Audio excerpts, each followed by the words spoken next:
Bom dia.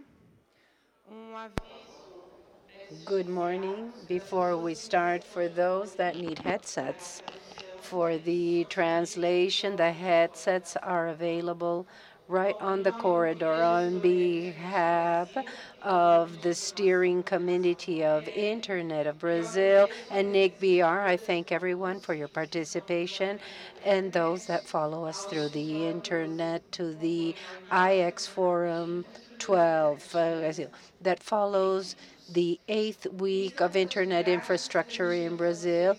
Now we will have two videos of 1 minute each that explain in a summarized fashion what is CGIBR, NIC.br, and our Centers for Studies and Research.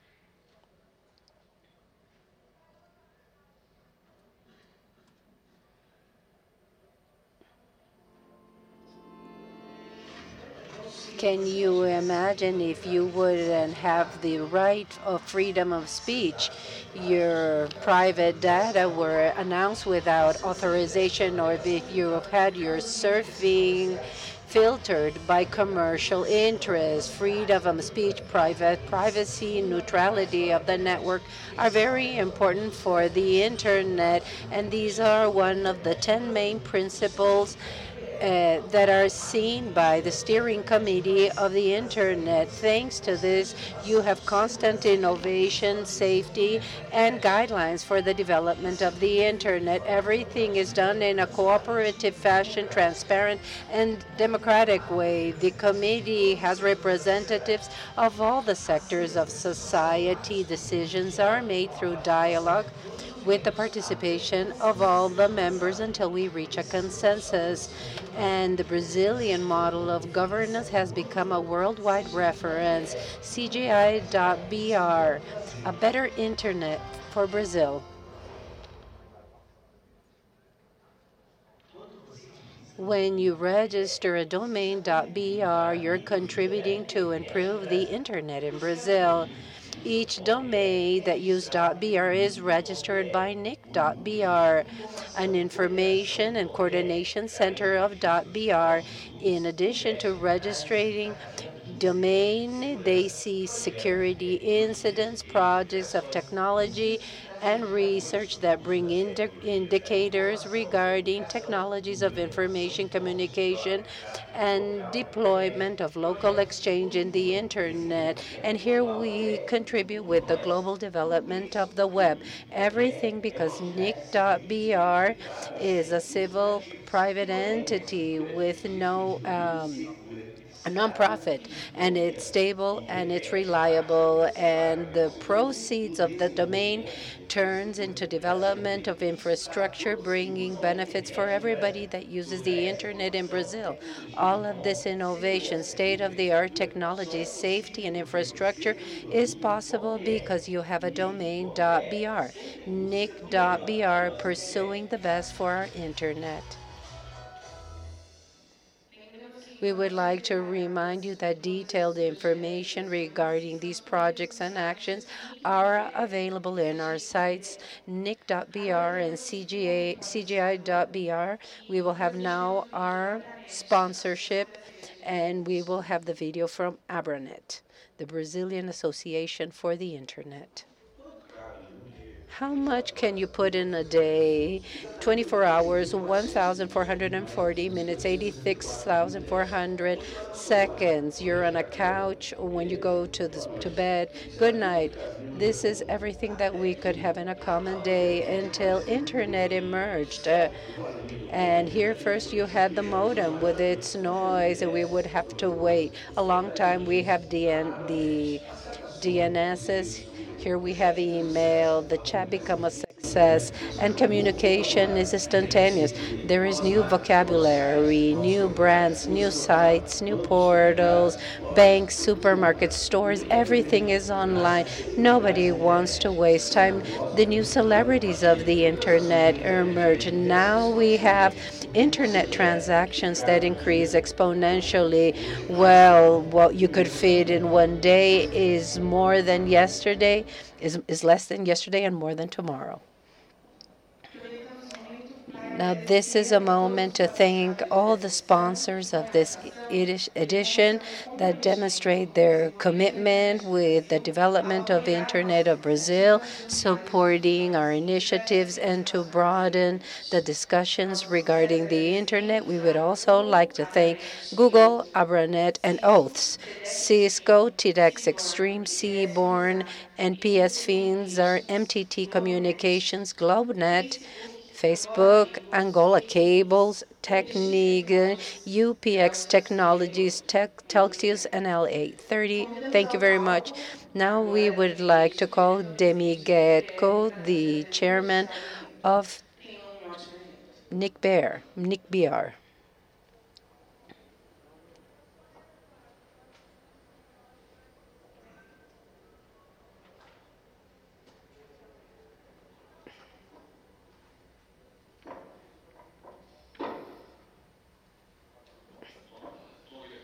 Good morning to everyone. I will be very brief. I learned this morning today is the day of the engineer. It's a very important day. This is the 12th Forum, and this is the 46 GTR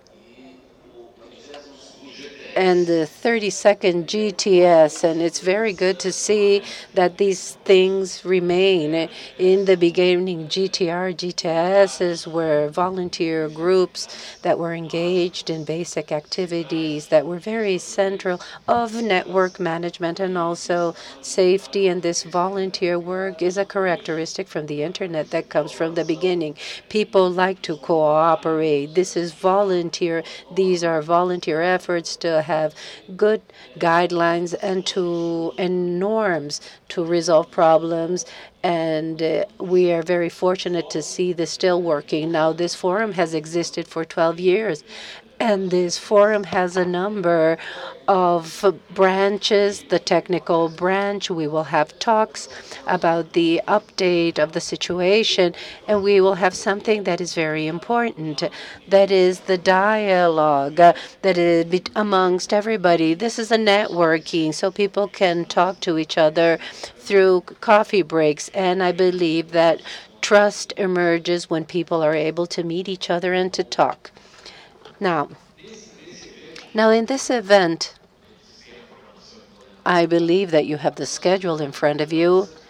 We were very careful because we wanted to show what IX is in a global context, because otherwise you will think that you have a Brazilian fruit here in Brazil, and Brazil has some things. Well, to have this Brazilian berries are very good, but this is not the case. In our case, we didn't create a Brazilian berry, and we believe that we will have talks from Germany. We will have talks from Amsterdam and global people. So we want a general discussion so that everybody becomes aware that this is an important initiative for the Internet by and large. This happens everywhere, and our initiative is also very successful. This is an important part. Now, regarding good norms and problems or rules, this year we had some problems regarding equipment with some problems, and this happens because there are things that work and things that work sometimes don't work. And this is a constant action that we have to be very careful about. We will have some talks about good practices and also accident recovery. So we will have an interesting discussion here. Another discussion that perhaps took some time is to see how you sustain these initiatives.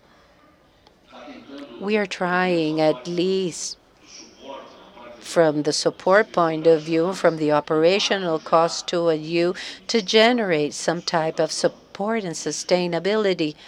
This is why São Paulo and Rio want ports but we want to have a working condition. We have a talk about prices and what the prices are abroad. And there's no problem in seeing if our situation is cheaper, or more expensive. But here we're cheaper, let's put it this way. And another point that I would recommend are initiatives that have two different ways. One of they would be the institutional formal way, that would be open CDM, and the other one that we see spontaneously in some points of exchange of traffic in the country, people group to work on this on their own.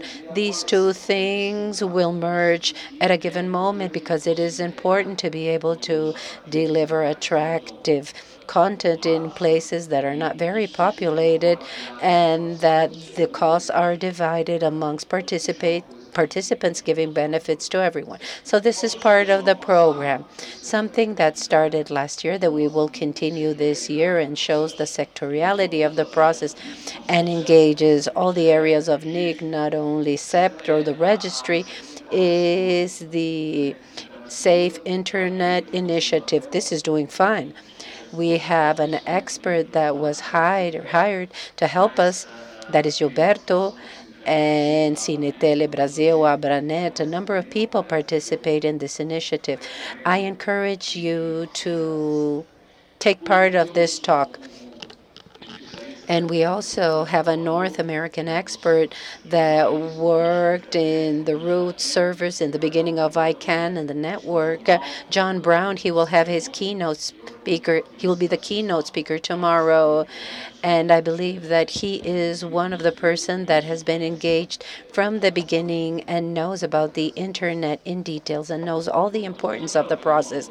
So before us, we have a great schedule. And just to end my talk, and we had 15 days ago, we had the GEF. The GEF took place in Paris.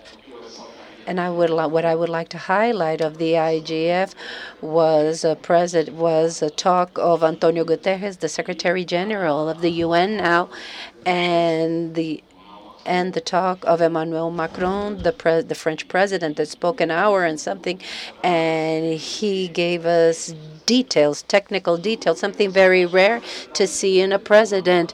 But he's starting to approach the internet in a different way in France that would be different and and very different from what Chinese and the Americans do. So you have the initiative from the U.S. and you have a closer approach from the Chinese, and Macron is trying to spearhead something. Of course, he has his political interests. He's not in favor or against, and he's launching a new project that has some details, and we should be careful about. He talks about, I don't know, hygienize the internet. I don't know what that means, and something that is complicated. He said that we would need some type of regulation. And it's interesting. He said the regulation that he proposes is not top-down, where the government regulates something, but it's bottom-up, where the participants would be platforms, would regulate something. This, for me, is perilous, and it's complicated at the same time because I thought that these things were more passive than active. I wouldn't like to have a platform choosing who can or who cannot go on air. This is a hot topic right now. This undergoes safety, security, engineering. Here, this undergoes technical solutions. Yesterday, we had an important meeting. Tim Beversley was talking hours about these approaches, if they should be more technical, more political. How can you outline an international policy and to have borderless internet? And we from the technical community should engage here. And I would also like to say that one of the debates was artificial intelligence, that now is in vogue. Everybody, ITO, IGF, everybody talks about this. And this is something a bit more delicate. It's not something new. For a long period of time, we've been discussing AI, but we've had great advance in this area. And I would like to mention two things. Once there is a text from Kissinger that was Secretary of State from the U.S., and he's called The Atlantic. It's the death of the Illuminism, and I read that incidentally. And at the end, he gives us a diagnosis. And they don't highlight it much, but I liked his statement. He says in the 1700s, in the 1800s, there was an objective to pursue that was established by the thinkers of the day, by the humanists and the illuminists, and is to have a society along these lines. And then technology, in a certain way, was trying to generate means today. That was like the press. In the current days, according to Kissinger, things are the other way around. Technology is chasing a target defined by technology, and there is no ethic, moral foundation of thought that sustains this. Yeah, and with the best of the intentions, we really don't remember towards where we're going. He says that it's time to think about this, and not everything that is possible should be done. And in this IGF, I was part of the panel. I had to say something. Then I remembered about a story.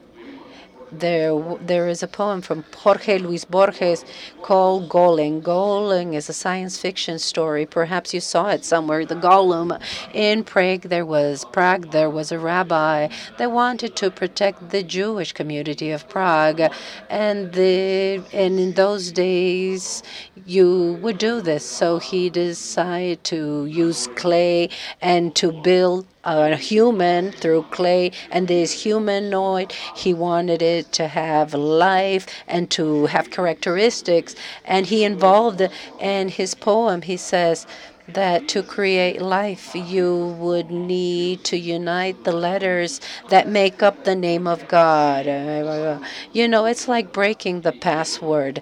And for some word, he broke into the password. And on the head of the golem, he said Inet, that means truth. And golem became alive. He didn't talk, would clean, would sweep, would defend. And in Borges' poem, for example, the cat is afraid of golem. But the fact that this golem that was created to defend the community from the rabbi Lev became violent, did very weird things, and the rabbi repented of creating this being. And then the solution was to give the emet. He erased the word emet, and then we have met, that means death. And then golem died. So I mentioned this because the artificial intelligence can be a golem that we're creating to help us, and perhaps at the end of the line we will have problems with this. This reminds me a statement from Gomide that passed away, and this is Robert Burns' poem called "A un rato." He said the best plans of men in rats, the best plans of men and rats go down the drain because they go down the tail, he says. We desire all of you an excellent meeting. I wish you a Merry Christmas, and please buy a BR as a present, as an excellent Christmas present. We will have great sales available on the internet. Thank you very much.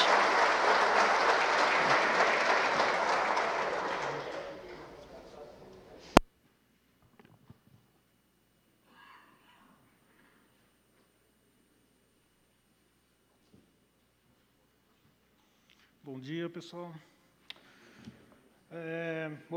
Prazer ter. It is a pleasure to have all the community present here at this IX Fórum. Just some messages. We have headset for translation. Para quem não entende. I think outside the room. Esse ano a gente. This year, we have decided to increase the amount of beer for you to drink, and for the first time, At the end of the day tomorrow, we're going to have a space that is called Peering Coordinator Forum, a practice that we've had in other meetings. And the idea is to promote networking with people that do peering. And tomorrow, over these days, we'll share some more information with you. And the idea is for the end of the day to have a beer and you can talk and share ideas with people that peer. Let's get to our activities now. We're going to have some updates of the activities of NIC.br. I don't know where the presentation is. I think my presentation is the first.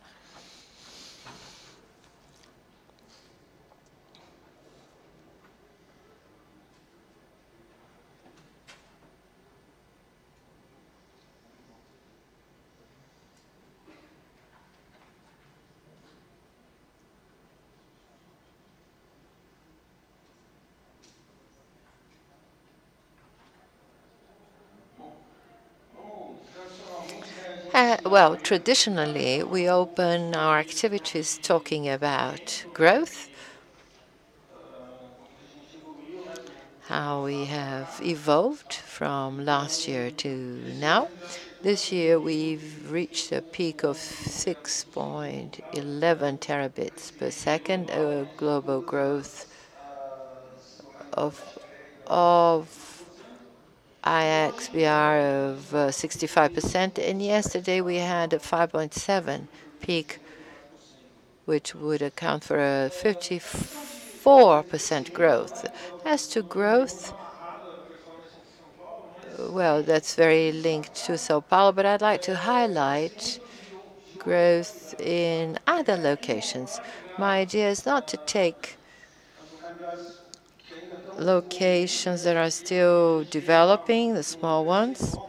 We have a high percentage of growth or potential for growth. Well, Campinas has quite significant growth. Salvador, very likely. We have Fortaleza, 40-something% of growth. This is an average of traffic growth in the past 8 months.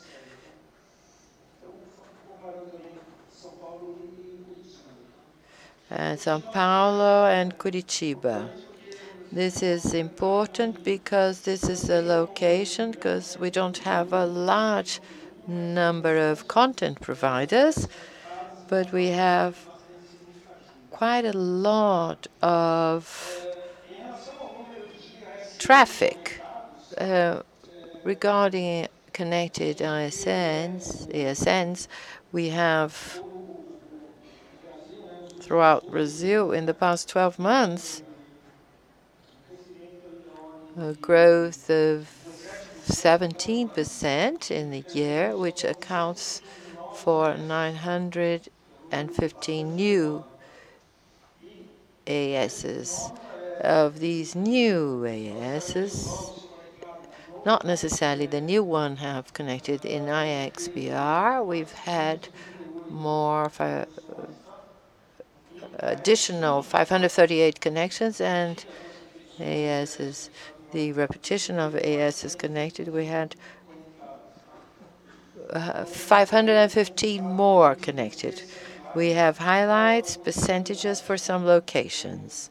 So what is important here is to highlight Fortaleza and Salvador,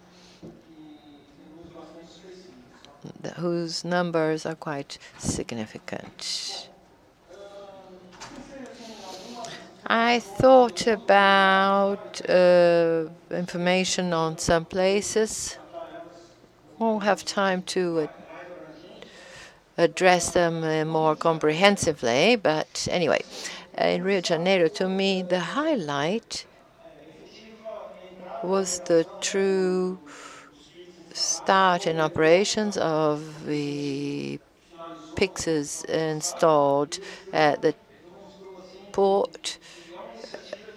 And that's an initiative that has been successful. The effort was worthwhile, and it is a place that is concentrating a lot of traffic in Rio de Janeiro.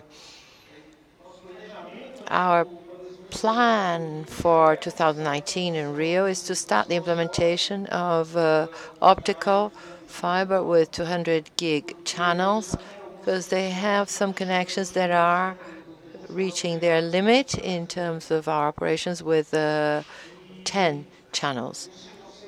I don't know how much has been broadly publicized, but what we have some 40 gig ports available for some devices in Rio where we have available ports.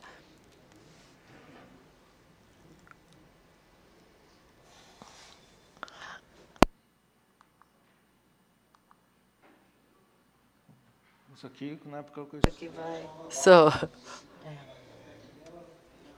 well, we have a lot of keys here to enter. Another location. We have the infrastructure, and what we had for last year, Fortaleza, we have 7 Pixels in operation, and we have Angola cables prepared to be deployed first quarter 2019. Probably in January, it should start its operations. Porto Alegre, we've set up a partnership with some people there, and they coordinated activities. We migrated the core to an ASR 9010, and further on, we will be able to have some 100 gig ports in this device.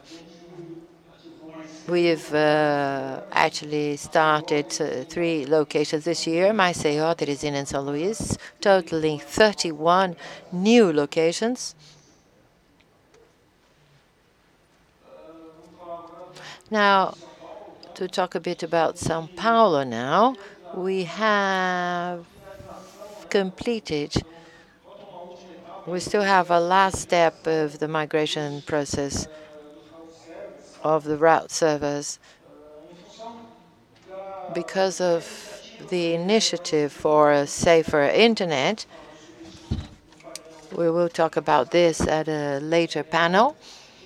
And we have made the implementation of certain security practices on the route servers.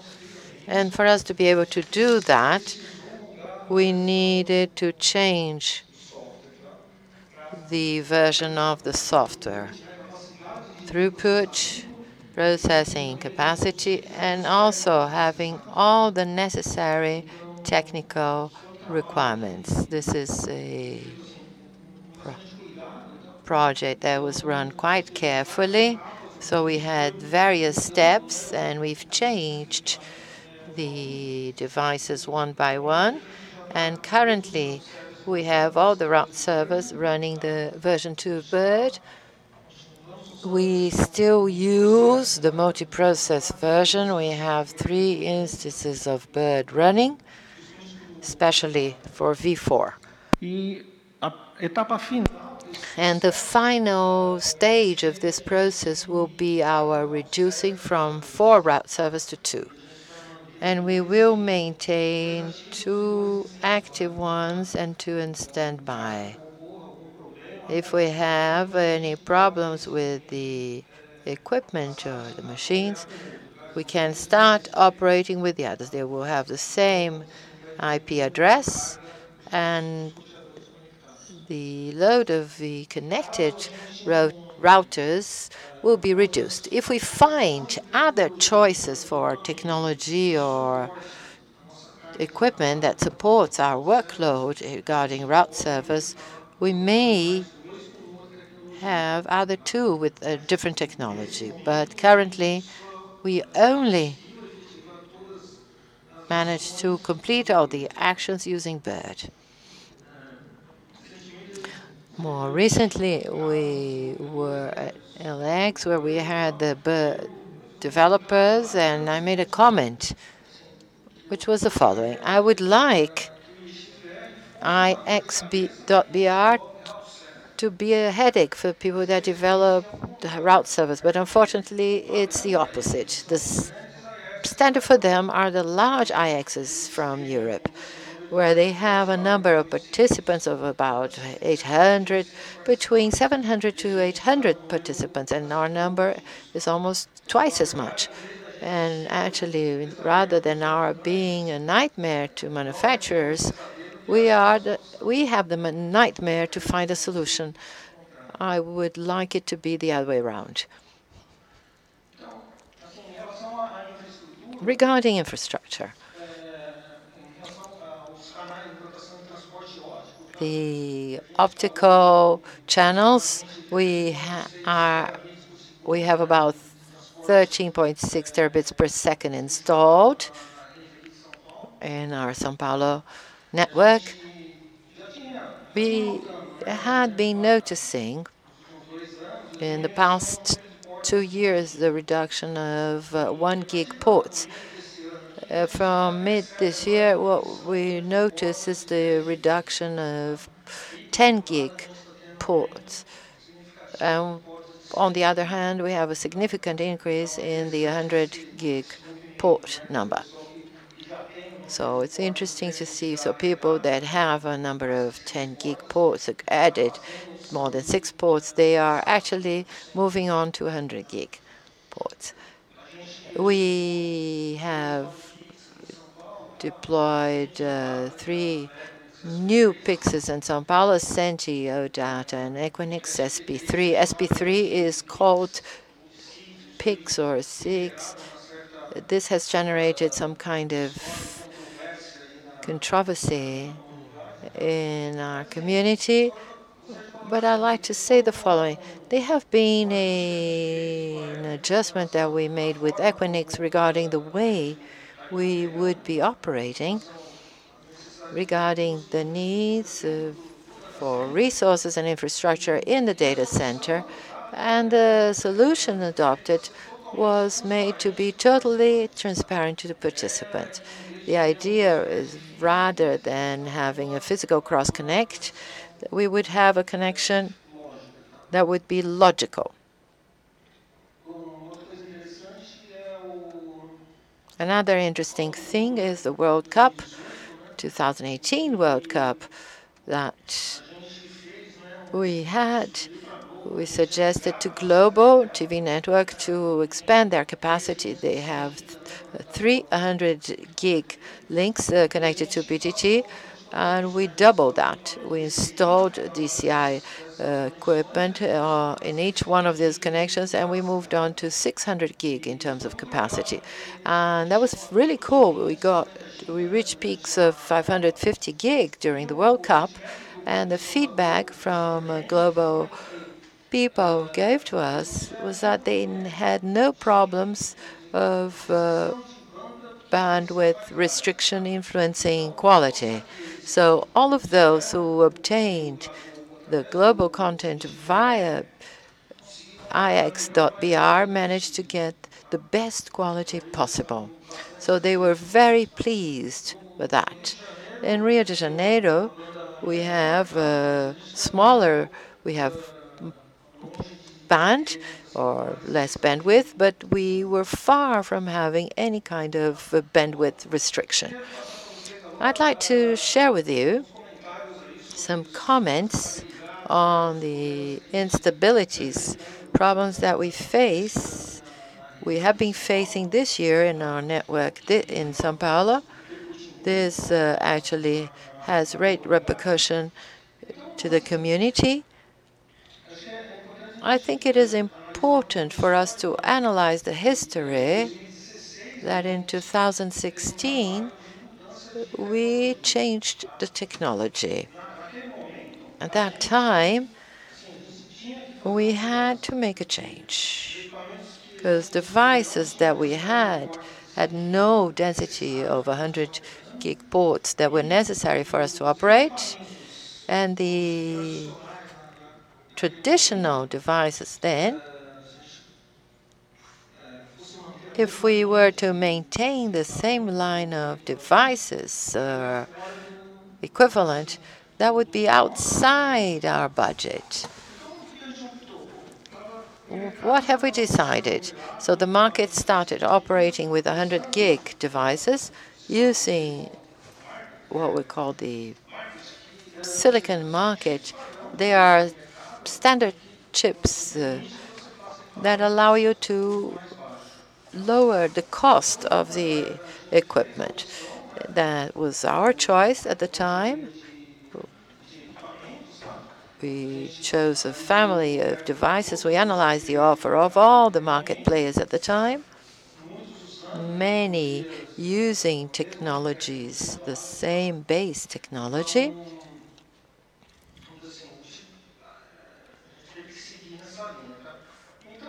So we had to follow this line. As we've communicated in various reports, the main problem we faced was the storm of broadcast, and the problem, what happened was that mainly caused by when we had an isolation of some peaks. What problems we had? We had problems with optical fiber, not only in the streets, and we had electrical problems. Well, electrical problems are very basic things, sure. No matter how much we investigated, we never found the root cause of such problems. And we changed all the electric grid or the network that we used at the place where we had the problem so that we could have more security. Technically, both on our side and the side of the data center, we found no reason for the problems. And the equipment itself, this problem was quite complicated. That involved the SSD driver of the machine. And it happened from a sequence of actions that we had between the controller and the SSD disk. We're talking about components and elements that are of very good quality. So it was very difficult to find the root cause and find the solution. And the final solution was to change the software of the disk controller. And this was quite complicated for us. And what did we do after that? We decided to apply some protections to eliminate the effects of the storm, broadcast and multicast. And currently, we have some specific problems between some connections within the network. So when we have these problems, what happens? We must do certain things to certain switches, but traffic never stops in the network as a whole. There are just specific moments. We already have a new version of software for us to place in the boxes, and for us, this is a process that we need to run quite carefully because we cannot go wrong. We have a lot of devices in the network. We don't bring it down totally to have a complete update. You always have it available. And so this is an activity that we take great care. So we cannot just run updates every week. So this is quite complex for us. For you to have an idea, from last year to the date, we have 68 calls for support to correct bugs, and we had to work on these problems. So it is important to highlight the total support that the manufacturer is giving to us to resolve this problem. The IXBR network in Brazil is unique in size of routers, traffic. This is a challenge for any of the manufacturers. Another thing that we have to highlight is the commitment from the engineering team, people that take care of this network, of this equipment, as if it were their family. So we are very proud of this work, and we are able to develop and to present this effort that is one of the biggest of the world's, and we do have a very lean team dealing with this. So next week, we will start changing the equipment software version. We have the okay of our manufacturer. The validations are okay. Worst case scenario, we will determine this by the end of January. But if we do not have any problems in the middle of the way, we will be able to anticipate this. So I believe that everything will be okay by the middle of January. Just to end, I would just like to show you all our follow-up regarding our support calls. Here it's obvious that as of July, August, September, where we had the incidents, an increase of calls and an increase of IXBR as the main cause of these problems. So this is something that we have been following up, and we want to go back to the normal conditions in terms of support. So this is what I wanted to convey to you. Our proposal is the following. I believe that tomorrow, at the end of the day, we will have this moment. It's Talk to IX. If you have any questions, any doubts, I believe that we can have this session tomorrow to clarify any questions about IXBR. But any other things, my team, I am here at your disposal to clarify any matters. So thank you very much. So this was our engineering update. Now I would like to call Rodrigo and Moreiras, that will talk about the activation and open CDN.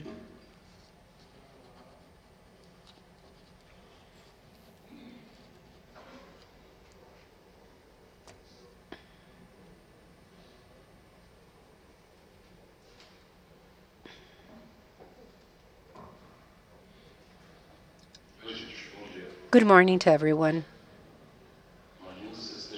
I believe that you are here. You are there because I can only see lights here. It's so dark here. Well, my update is going to be briefer than that of Julio because I don't have much to say or much to present as he did. I am going to start, then I will call Rodrigo to help me out. I would like to talk about service, how our activation team has providing services. They're not only in charge of activations, but they deal with calls by and large of new resources. It could be a migration. It can be a broadening of ports. Now this chart here shows us the different activations and migrations in all the locations of the IXBR. Here we're including the locations that are serviced by the BOPs of the NRP.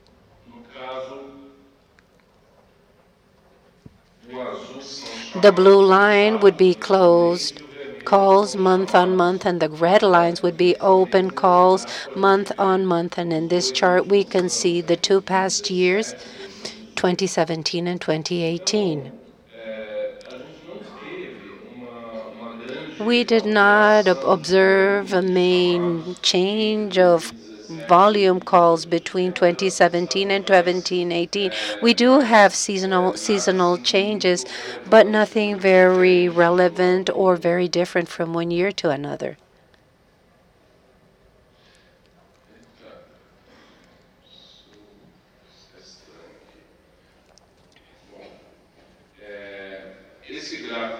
This chart is the São Paulo chart. In São Paulo, our figures show this very clearly, a slight drop, but it's practically imperceptible in this chart. Now, confirming Julio's data,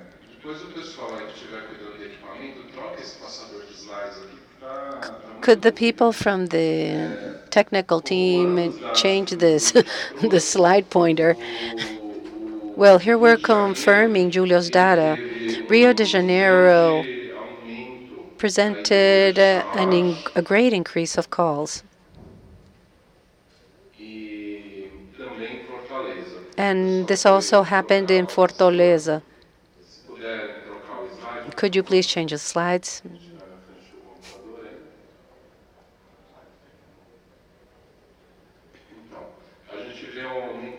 So we see an increase of calls for activations and migrations in Rio de Janeiro, in São Paulo, and in Fortaleza. So here we can see some figures.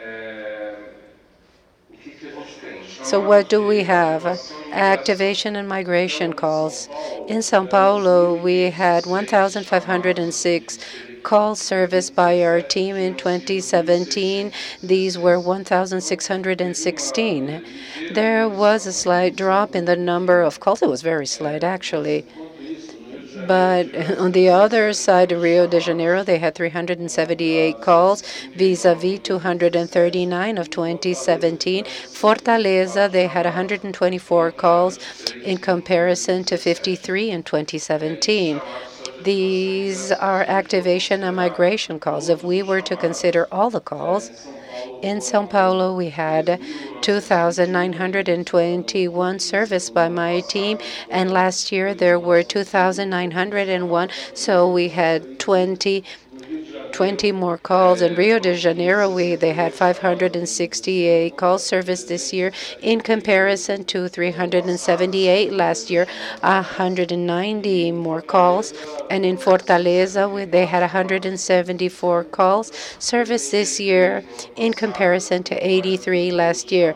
This is almost double the amount. And total, the activation team in São Paulo serviced 4,297 calls in comparison to 3,805 in 2017. Let's go to our next slide now. No, go back one, yeah. Now this chart shows us the times to resolve the calls.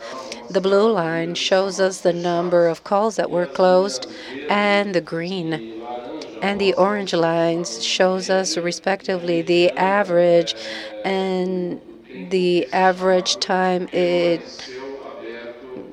call was opened in the IX.br. So these are call activations and migrations in São Paulo.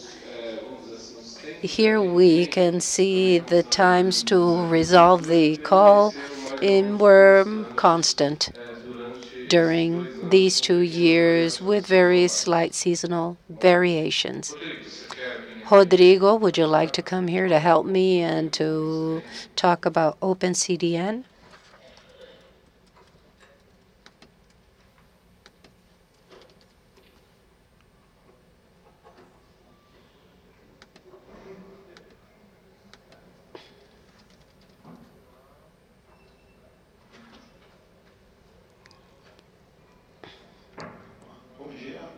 Good morning.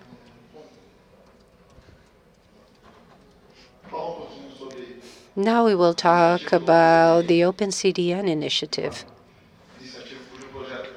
And the pilot project is taking place in Salvador in a summarized fashion. What is this project about? The idea is that NIC.br will supply to places when the structure to host the CDNs and to share the access to the CDN to the participants of the IX participants of the local. The open CDN is going to have a router.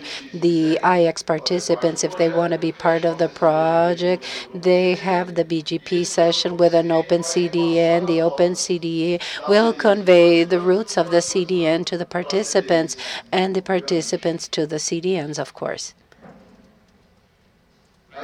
The idea of this project is that the cost with the rack, with everything will be shared. The cost will be shared amongst participants. It's very different from other initiatives of a NIC.br. OpenCDR is not for free, but we don't want to make a profit out of it. The only thing we want to do is to share the costs. And as I mentioned, the pilot project started in June this year in Salvador. We already have 40 active participants. 3 are undergoing the activation process.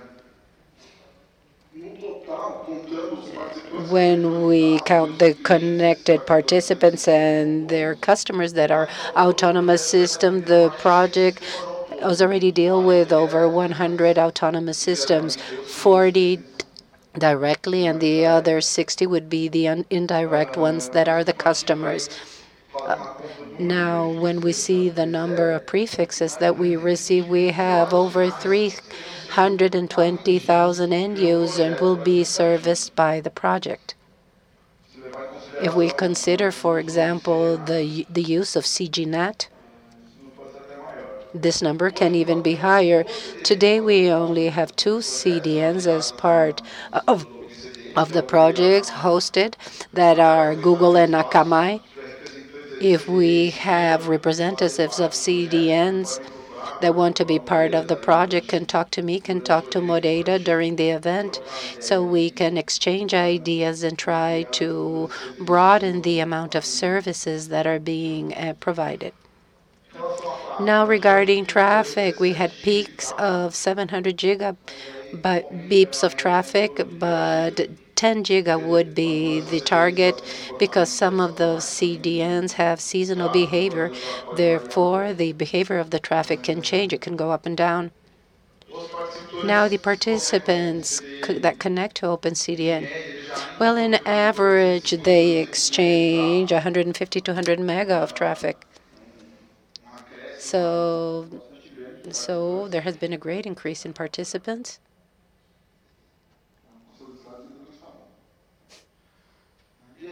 And here we have the charts from OpenCDN, from the AS OpenCDN in Salvador,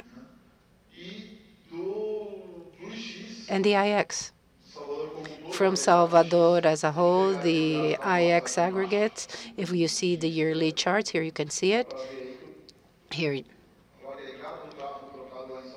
the traffic aggregated in São Paulo doubled after they entered an open CDN. Moreira is going to talk about another initiative now. So if you pay attention to the first chart, they are in the same scale. So here you can see today the amount of traffic that you have in open CDN. And this also contributes with the IXBR traffic in Salvador. I believe that this is a significant amount of traffic that we can see here. And during this period, if you observe the chart here, we started operating with OpenCDN right here. So we have increased the traffic of IX Salvador. We had an exit of a major telco operator that diminished 5 giga of traffic in terms of traffic peaks. And afterwards, we recovered traffic because of the new participants in the open CDN. We also had many new participants going into the Open IX Salvador. Why? because of the installation of the open CDN there.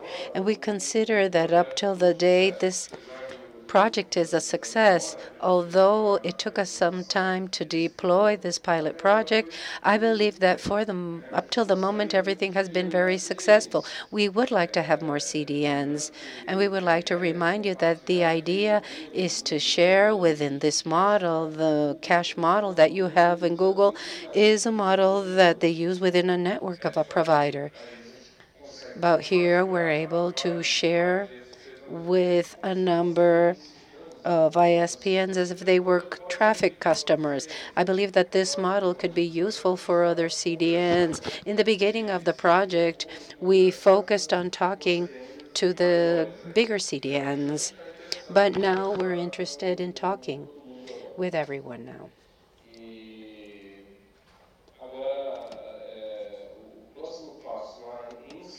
In Salvador, what we want to do is to share the costs.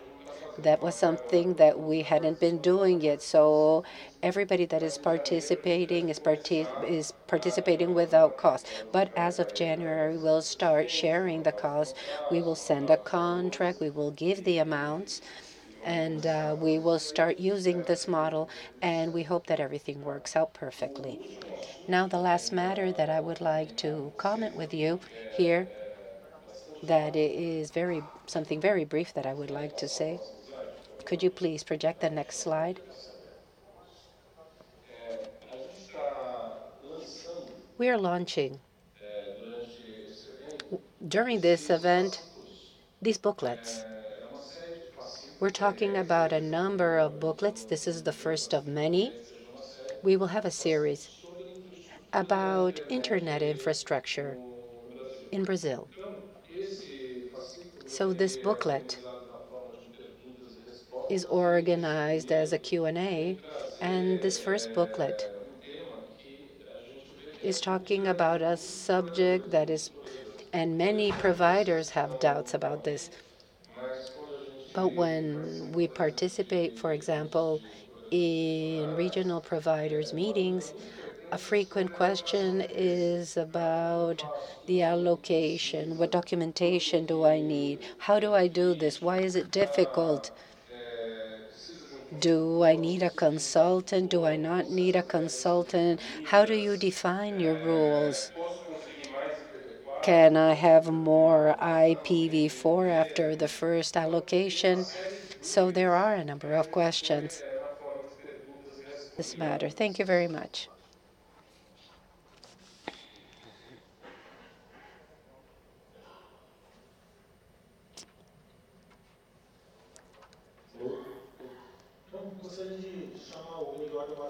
Eduardo Barazal now, please, to talk about the regional forums and the different courses.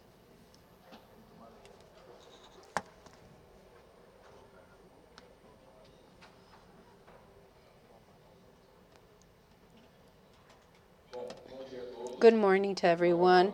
I am Eduardo Barazal Morales, and I will talk about courses and the IX regional forums. Our courses have changed a bit this year. We restructured these courses. Why? To make a partnership with RNP. We changed the 4-day courses. Now our courses are of 3 days. And we have an event of RNP with WTN, so our students can participate, can specialize with more academic content to get to know better the courses of the RNP, even initiatives and new bids. And during the last day, we have our regional IX Fórum. So we have 3 days of courses, 1 day of WTR, and 1 day of the regional IX Fórum. This is how we restructured our courses this year.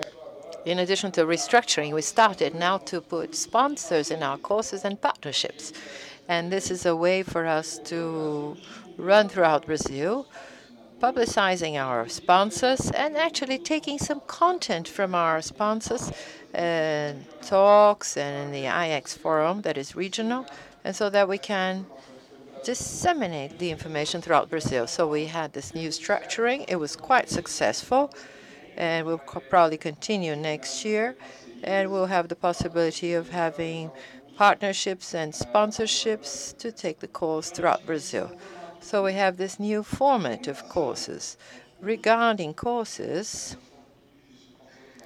I think it's a bit difficult to have the slides. Regarding the courses, we have IPv6 course.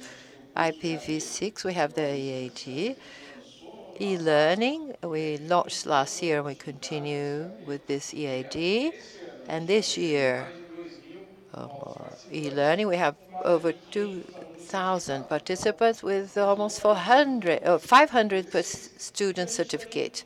We continue with IPv6, and we launched an advanced one to continue e-learning.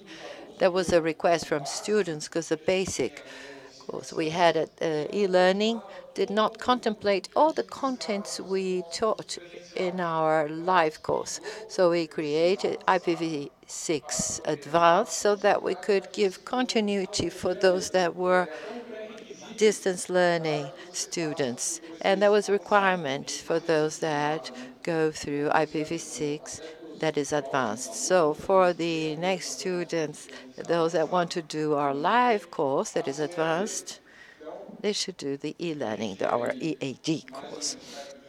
We had almost 500 students certificated this year, and we managed to run 9 courses. This year we have about 300 certificate students with a certificate. In this initiative of IPv6, we had stopped the live courses last year. We resumed that more strongly with more courses, and we signed a partnership with Intelbras to be able to give some help to Intelbras to improve the devices they have of routers regarding IPv6. So we carried out a study with their routers, and we taught the technical team and to how to work with IPv6 in the best way possible, improving their devices and the devices and your devices that you use in your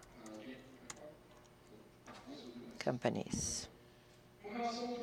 Regarding the other course, the BCOP,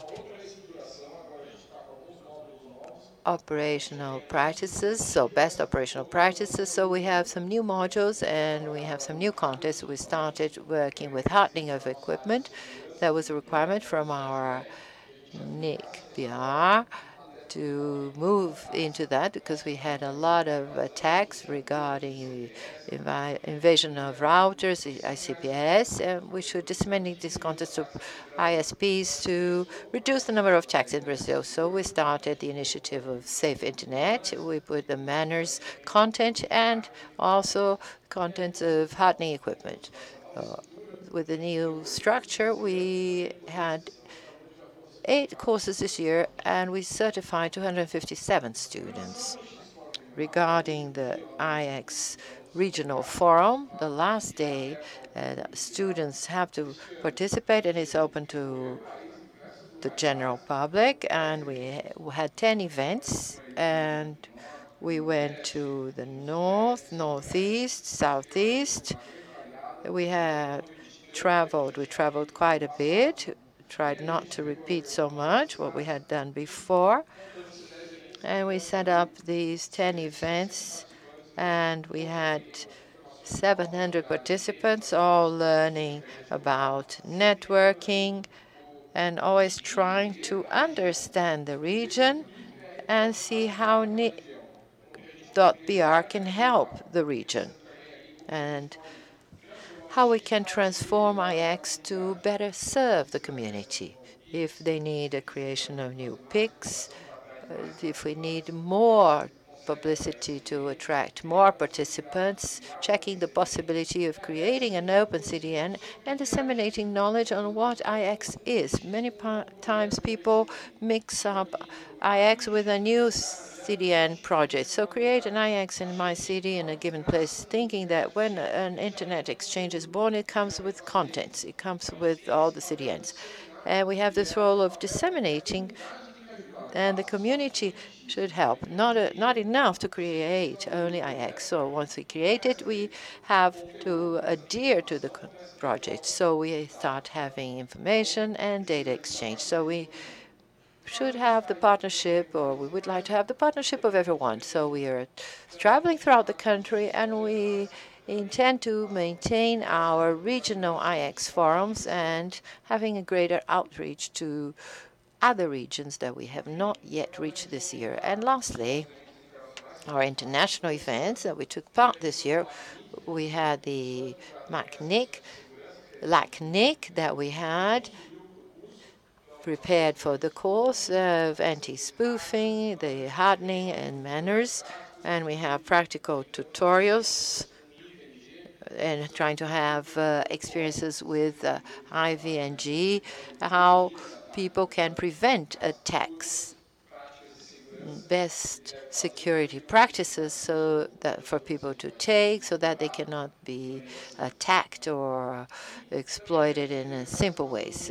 We actually took part at the IGF, the Internet Governance Forum in Paris. Demi Men talked about it, and we were there to present a workshop. We submitted a project that we found as a problem in the Brazilian community of ISPs, which were online games that had not changed to or moved to IPv6, and we had problems with 3GNet. And in our reality, we have few IPv4 addresses. Many people use 3GNet, and many customers complained that they could not use the online game. So we set up a discussion. We had this movement to get to the online company. Xbox, Microsoft took part. Everything is available there at the IGF website, and the idea is to keep on disseminating this theme so that games start using IPv6 and avoid all these problems, especially regarding peer-to-peer connections that some people do, and also regarding, well, everybody uses the same IP, people can go down to a blacklist, and all providers are off air, etc. So we're trying to actually disseminate this at international events, and we intend to move on with this initiative so that all games use IPv6. And lastly, well, we have the donation of IPv6 books. We donated about almost 90 books, and we continue donating books for academic institutions. So if you're part of a university and want to have a book in your library, we donate those books. We can send the books, and you can have all the issues in your library. If you are a professor and want to have a book in your curriculum, in your syllabus, we have a procedure of actually sending the required number by our Ministry of Education. So we have the link, and you can find all the explanation on that.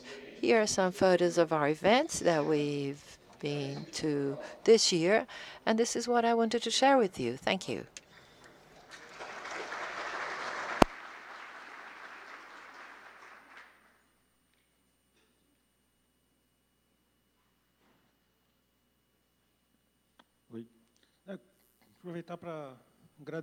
I'd like to thank our sponsors, Google, Abranet, and Cisco TDEC, partnership with Extreme, Seaborn, NTT, GlobeNet, Facebook, Angola Cables, Equinix, PX Technologies, Telsus, and L8.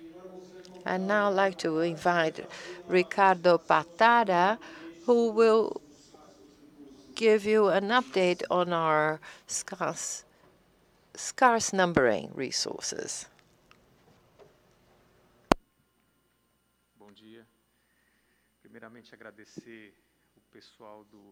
Good morning. I'd like to thank IX people for the invitation and your presence. As Maria said, it's difficult to see who's here. Okay, the idea is to be brief. and to share some relevant information to the audience regarding IP addresses and ISN, which is the area which I work with.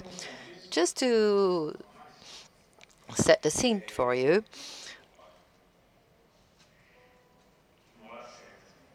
I might get it right at some point.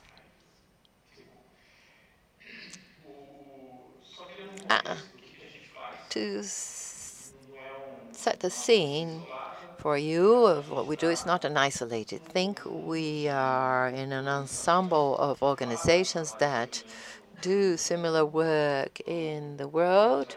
So we have various organizations, well, 5 organizations in the world that actually distribute internet numbering resources. I have put a map on the slide for your reference. Specifically in our region, the organization that has this role is called NIC, covering Latin America and some Caribbean islands.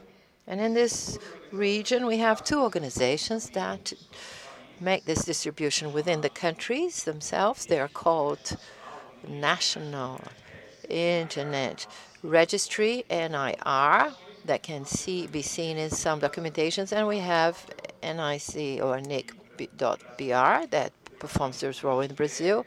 And the department registro.br actually distributes these resources. So if people need these resources, they ask from us. And just NIC Mexico as well, and all the other countries, the other ISPs from Latin America request directly from LACNIC, headquartered in Montevideo, Uruguay. The question why there are these national registries is a historical thing. They existed in these 2 countries, Mexico and Brazil.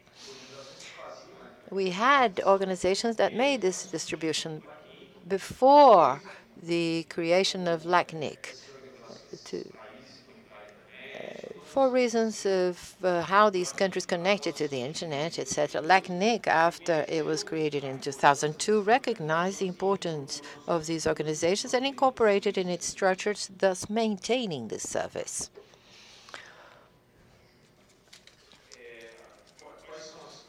So what are our responsibilities regarding LACNIC?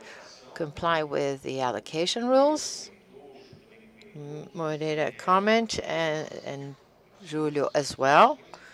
We have certain rules to follow to allocate things. We are not the ones who define that. We have a process. I'll talk about this further on. So there is a process to define these rules, what we follow to make the analysis and to identify that we have a justification for a location. We follow these policies that are defined within LACNIC. There is a community, there's a process or procedure that defines our rules.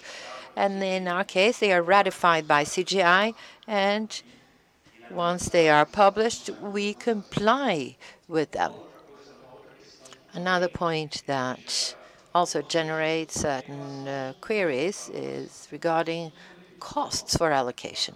And they are not defined by us. LACNIC has a price list for the initial maintenance and for the continuous maintenance. And we follow the list price. The only difference is that in Brazil we cannot charge in dollars, so we convert that to reais, and we charge in reais. As it would be very complicated for us to convert, as we have to charge if we convert every time. Well, we define an amount early in the year, and we use that amount that has been converted throughout the year. This conversion has been stable until this year. Next year we will have a slight change. I don't know if you've been informed, considering the increase of the exchange rate of the dollar regarding the real.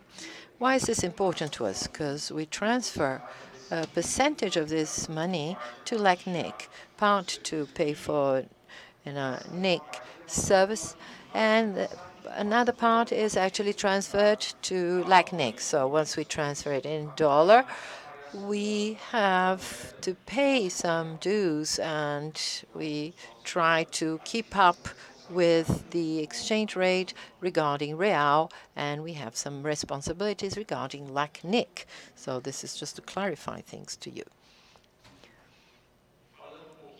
As to rule and policies definition, it's important to emphasize this because the process is open to all.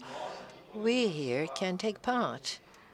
And in the definition of these rules, have new rules that are actually effective. It's a smooth process, and we have been noticing an increase in the participation of Brazilians in this process. This is good, because if we make a comparison in terms of the size of the country and the continent, we are quite relevant. It is interesting that we should have an increase in the number of participants in our community and actually more active in this process. It happens through a discussion list, an email list. It's open, and you can actually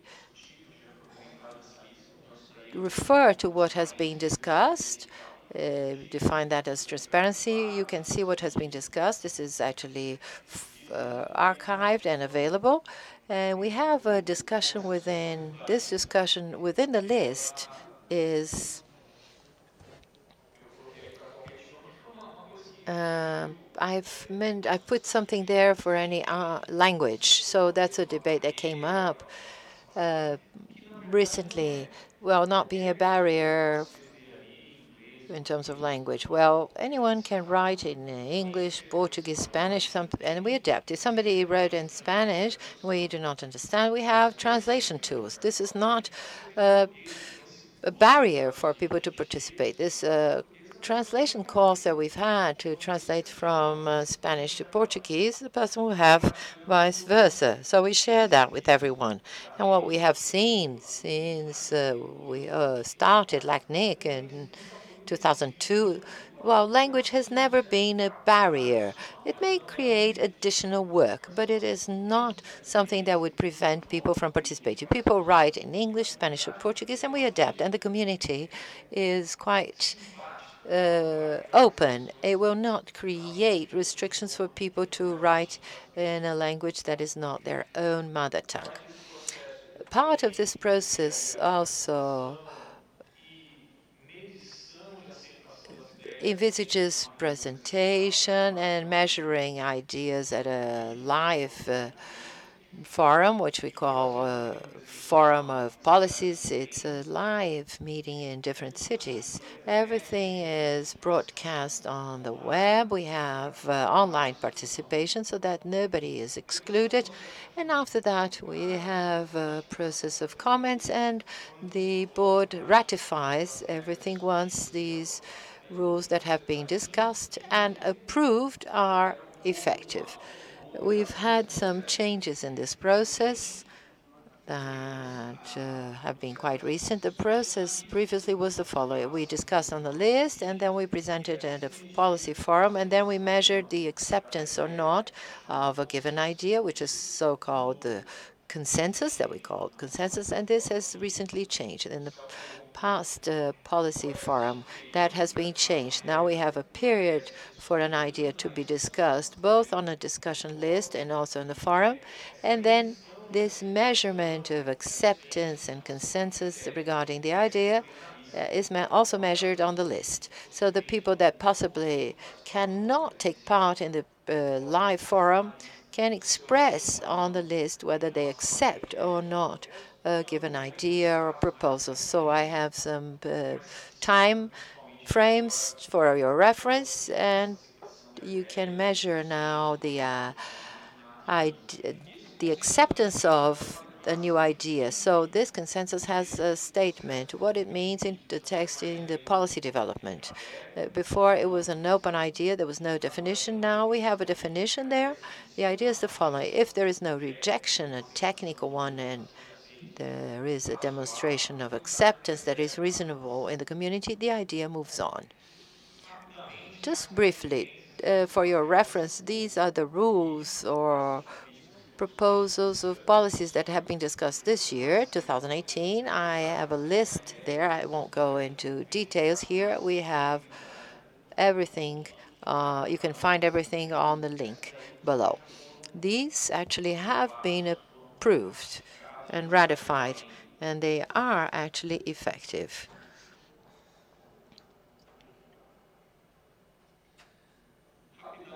Just briefly on updates that have had a reflex on the rules in the past year or two. New categories have been created for ISPs within the IX Fórum, and that is reflected upon our service. One of them is the nano category to serve smaller providers or ISPs that could fit in the available categories. So allocations /24/23, that is possible now. We have a new category, and the larger categories that would end at an email call. And then we have an additional 17 from then on, and the idea was to be more equitable in this distribution of categories in the LACNIC structure. I won't go into details. At the URL, you can find a reference to obtain all the information you would like. Referência também. I will now talk about the statistics. How do we distribute autonomous systems in Brazil? As you imagine, there is a concentration of enterprises in the southern, southeastern region. São Paulo has the greatest concentration of enterprises with autonomous system. We have companies that have a national reach, that have a headquarters in a city, but their network reaches other states, and it's not only concentrated what we have in the statistics. So this is also for you just in terms of information. I'm just coming to an end.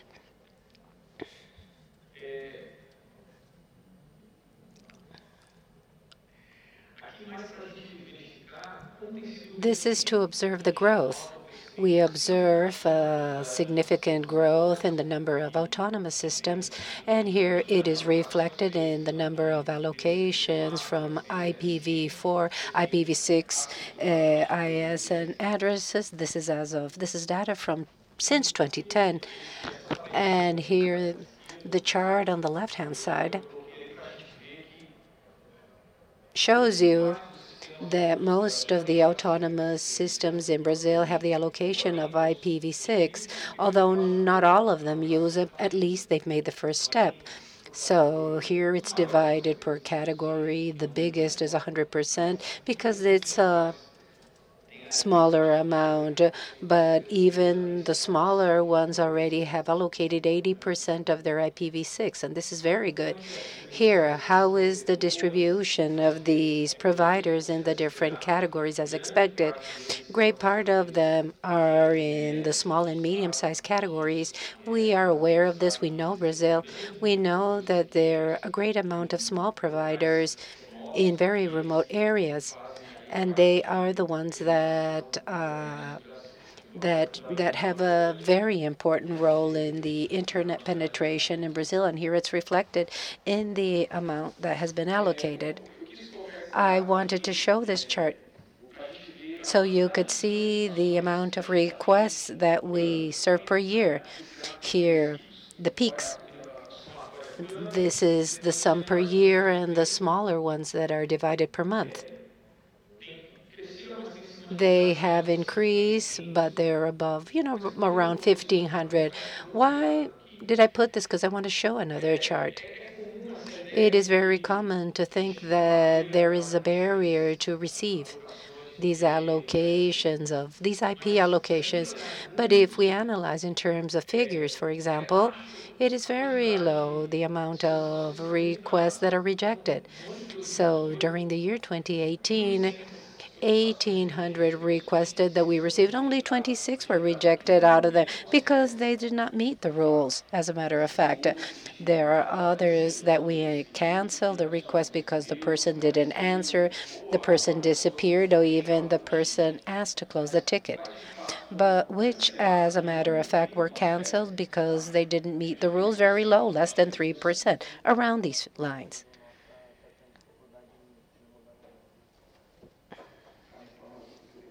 They're telling me that IPv4 ended.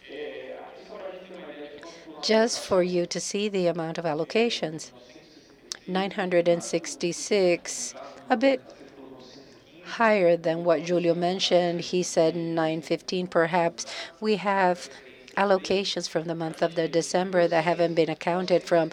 As you can see, from 1,800, 966 were contemplated to allocate. Very significant amount. We have duplicated requests, and some are canceled because the person disappears. They no longer answer our emails, so we have to close it, right? In terms of information, what is the participation in Brazil in the regional scenario? This data is from LACNIC.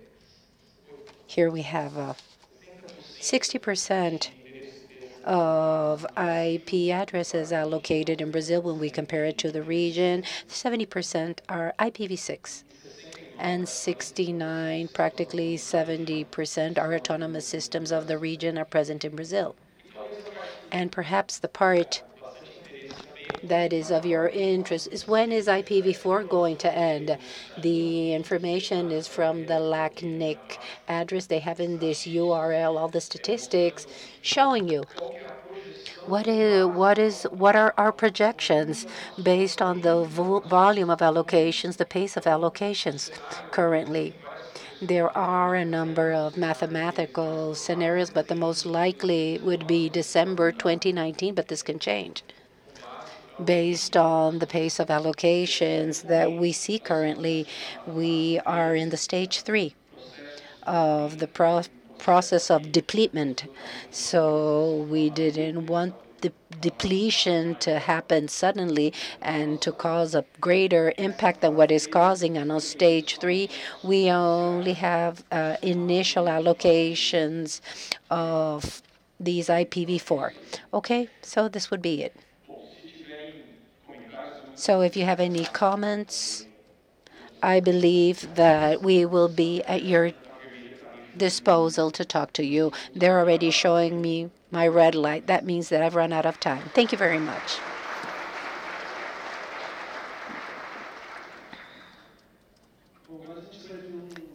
So now we will have a break, and we will reconvene at 11 o'clock. Thank you very much.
I'd like to thank our sponsors, Google, Abranet, OS, Cisco, TEDx, Extreme, Seaborn, EPS, Finizar, NTT, Obinet, Facebook, Angola Cables, Equinix, OPX Technologies, Telsius, and L8.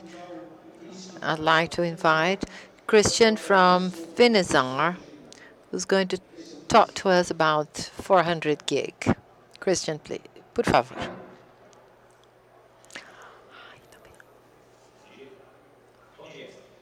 Good morning. I'd like to thank NIC.br for the invitation. I'm going to make my presentation in English. If you have questions, you can ask them in Portuguese or Spanish.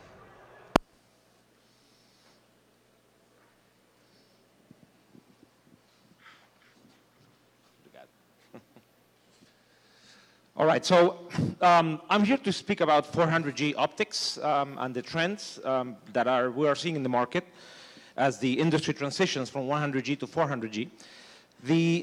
First of all, a few words about Finizar, in case you're not familiar with the company. We are the largest manufacturer and supplier of pluggable transceivers, among other things. Pluggables are most of what we do. We're a US company founded 30 years ago, approximately 12,000 employees worldwide locations, including sales office here in Brazil, with a broad distributor base, also in Brazil and other places in the region. You either heard our name or also have used our products. We are the primary supplier to many of the system OEMs that are both prevalent in the datacom and telecom world, although in the last 5 years, both the cloud service providers as well as smaller clouds, enterprise carriers have started to purchase optics directly from us. And that's what, we've been more and more involved in the end user community. So let's talk about the topic, 400G, and the transition from a 25G, 100G model to a 400G connections between switches. Within the data center racks, we are obviously seeing the deployment of 25G accelerating, especially in the large clouds. And the next step would be to go to either 50G or 100G, although certainly 100G to the server is what today is causing most of the interest in the early plans for deployments for next generation server interfaces. If we look at connections between data center racks, between switches, 100G has been finally started to be deployed in the last year and a half in very large volumes, driven by QSFP28. So 400G will be the next step, and that is driven obviously by the large cloud service providers.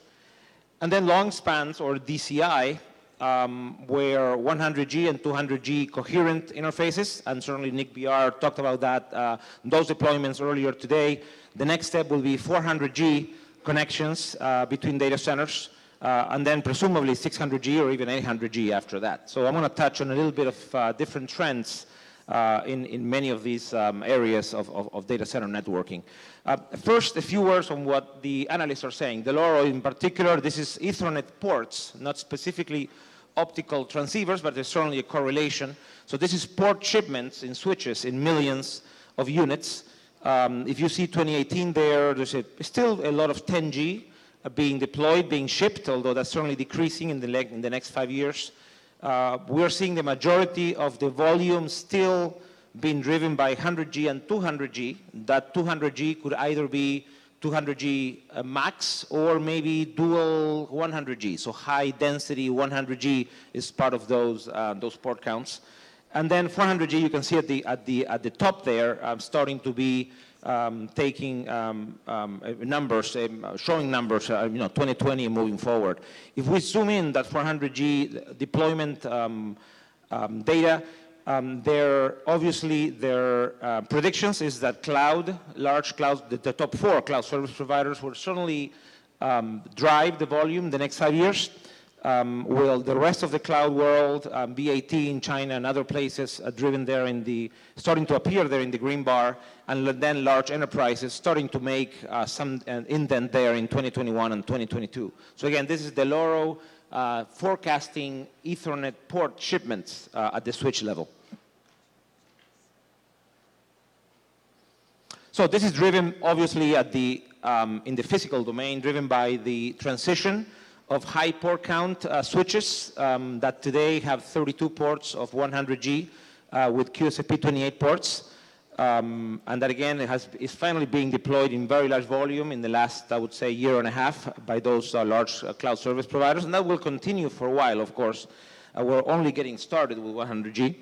But 400G is the transition being planned for the 2019-2020 timeframe to begin. So that transition is to a 32-port model now at 400G. And we'll discuss what those transceiver form factors will look like that will enable those kinds of port densities and also the thermal management challenges that they will ensue, given the large port count. And again, this is a 12.8 terabit switch from a 3.2 terabit switch today. There's a lot of questions about the switch shown there in the middle, which is a 200G switch. And that is an evolving market, I would say. If you were looking maybe 6 months to a year ago, there was little interest in the market, except privately. Some people were still considering 200G. Today, it is more publicly known that one or two of the largest clouds out there are seriously considering deploying 200G ports. And they do that for various reasons that I'm not going to discuss here. But we can foresee also some market in the 200G space will exist. But again, we're here to discuss 400G in particular. If we look at the standardization that has been going on now for 2 to 3 years, the first standard was ratified a few months ago. That was 802.3bs by IEEE. And as you can see, it is heavily weighted towards single mode. There was one multi-mode interface that is not expected to be deployed. But we have 3 duplex single mode interfaces. One is actually a parallel single mode, DR4, for 500 meters interfaces, using both point-to-points, but also in breakout applications to servers. And then we have 2 duplex interfaces. One is a subset of the other. It's a 10-kilometer and a 2-kilometer interface, which would be equivalent to LR4 and CWDM4 in the 100G space, but now running at 400G. And again, these are all first-generation interfaces. So as you can see, they run on 8 wavelengths, running at 50 gigabit per second each using PAM4 modulation. A few more words about that coming up. There's also some additional interfaces being already standardized. Actually, CD, 802.3 CD, the work was completed last week. And that includes not only 200G, but also a couple of 100G, next generation 100G interfaces, which have a lower number of wavelengths instead of 4x25. CD has standardized a multi-mode interface running at 2x50, and more importantly, a single wavelength 100G PAM4 running on a duplex circuit for 500 meters. And this is actually important because it can interconnect with DR4. So a DR4 interface, parallel interface, can be broken out into 4 100G DRs, which is one of the models for server deployment, among other things. We're starting to see some work also in the MSA front to complement the work by IEEE. So 100G FR4, which is a duplex single mode, but now running at 100G per channel. 4 channels running at 100G PAM4. It's also being defined, in this case, by an MSA, and it's also gathering certain market interest, as well as a couple of other 100G single lambda interfaces complementary to these. Now, why is the industry doing this? Why an additional 2-kilometer interface? The reason is expectations of long-term cost. A lower number of lasers is always cheaper. So 4 lasers will be cheaper than 8. Maybe not initially. It is a more complex product. Implementation challenges from the thermal and performance and noise point of view. 100G PAM4 is certainly more difficult than the 50G PAM4. But ultimately, that's what the primary interface that will be deployed would all be 4 channels. And last but not least, there is more recent work that started to happen recently, a different task force, focused on multimode. So this is multi-mode for specific cloud deployments. It's multiple channels, as you can see. One is a 16-fiber interface. The other one is an 8-fiber interface for some Tor to Leaf architectures, primarily coming from the market, the cloud market in China. So just a brief tutorial. Those of you not familiar with the more the physical interfaces layer, NRZ versus PAM4, we mentioned that a lot. PAM4 basically means 4-level signaling. So instead of a 1, 0, which is also called NRZ, ones and zeros, now PAM4 has 4 different levels, which allows the transmission of 2 bits per symbol, or half the baud rate per bit rate. Although, of course, the trade-off is noise, right? You always have a trade-off, and that trade-off is the signals are harder to detect. As you can see, all of these new interfaces are PAM4. Only one is NRZ. And again, this is not expected to be deployed. It's a very large fiber count, 32-fiber interface. One last point on standards. We are big believers in SWDM or short WDM, which I'm not going to talk about today. The SWDM would enable, we believe, 400G multi-mode duplex interfaces, which we think will be very valuable for enterprise deployments. But that will be the next generation, after cloud, after hyperscale cloud, I would say. Enterprise will certainly be interested in a duplex multi-mode in the future, which will be enabled by multiple wavelengths in the 850 nanometer space.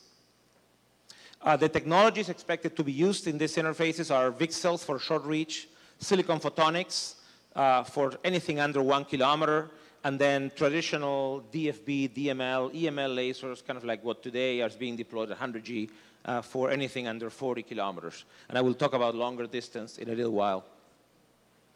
So if we see how those will be deployed, and again, it's very hard to generalize a single architecture. Every cloud service provider has a different twist on the way they deploy. Text in blue is what's being deployed today, more or less, so 25G to server, including multi-mode, active optical cables, and DACs up to 3 meters in the rack. Then multi-mode active optical cables to the tier 1 switch or the leaf switch, and then single-mode PSM4, CWDM4. If we look at the transition to the next generation switch, we see a similar model, perhaps not too much copper. When we go into 50G or 100G to the server, certainly copper will have a much harder time to get to any meaningful distance due to physical limitations in the media. We expect to see, again, multi-mode, combination of multi-mode and single mode, depending on which cloud provider we're talking about, towards to tier 1, and then tier 1 and above is going to be primarily single mode.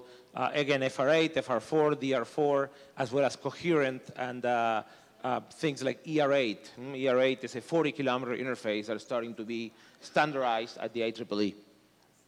So a very similar deployment model, if you look at it. We foresee a more preponderance of optics in the racks, given the distance limitations of copper in such high-speed interfaces to the server. If we look at the form factors, the physical implementation of the PMDs, of the optical interfaces, we are already seeing CFP8 in the market. This is primarily being used in core routers. And this is, as you may recall, early deployments of 100G used CFP or CFP2.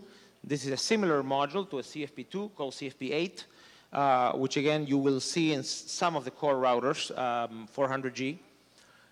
However, the interfaces or the form factors being primarily driven for data center are smaller, obviously. Our second generation 400G with lower power, and there are things like QSFP-DD and OSFP. These two form factors, one is smaller than the other. QSFP-DD is basically like a QSFP, but slightly larger, slightly longer. An OSFP is somewhat larger than that, with some benefits in thermal management and signal integrity. However, the majority of the market that we're seeing today is pushing towards QSFP-DD. Certainly, companies like Cisco and Juniper they are publicly pushing for that in the MSA and the interoperability testing being done publicly, while Arista and also Google are the two companies that more publicly endorse OSFP as a less attractive but more realistic and lower risk form factor. We will expect to participate in both. We're agnostic. We can certainly implement our technologies in any of the form factors.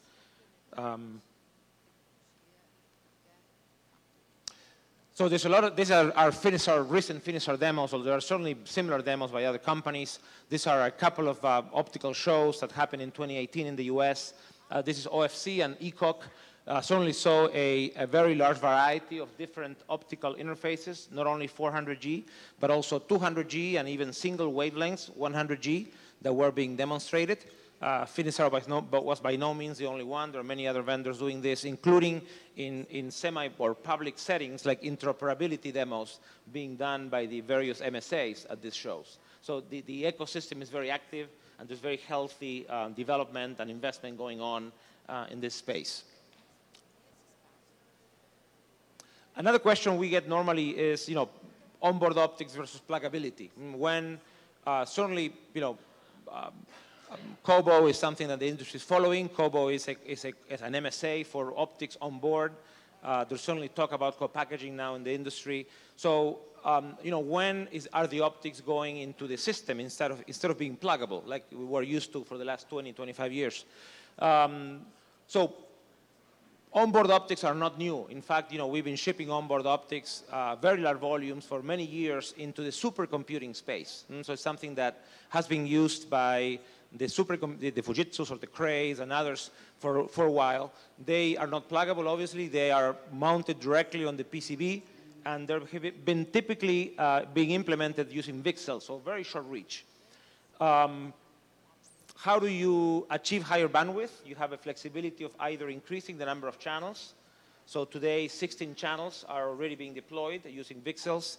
How you can also increase data rate, obviously. So 10G and 25G are already being deployed today, and presumably that can go into 50G PAM4 to increase throughput. However, there's drawbacks, of course.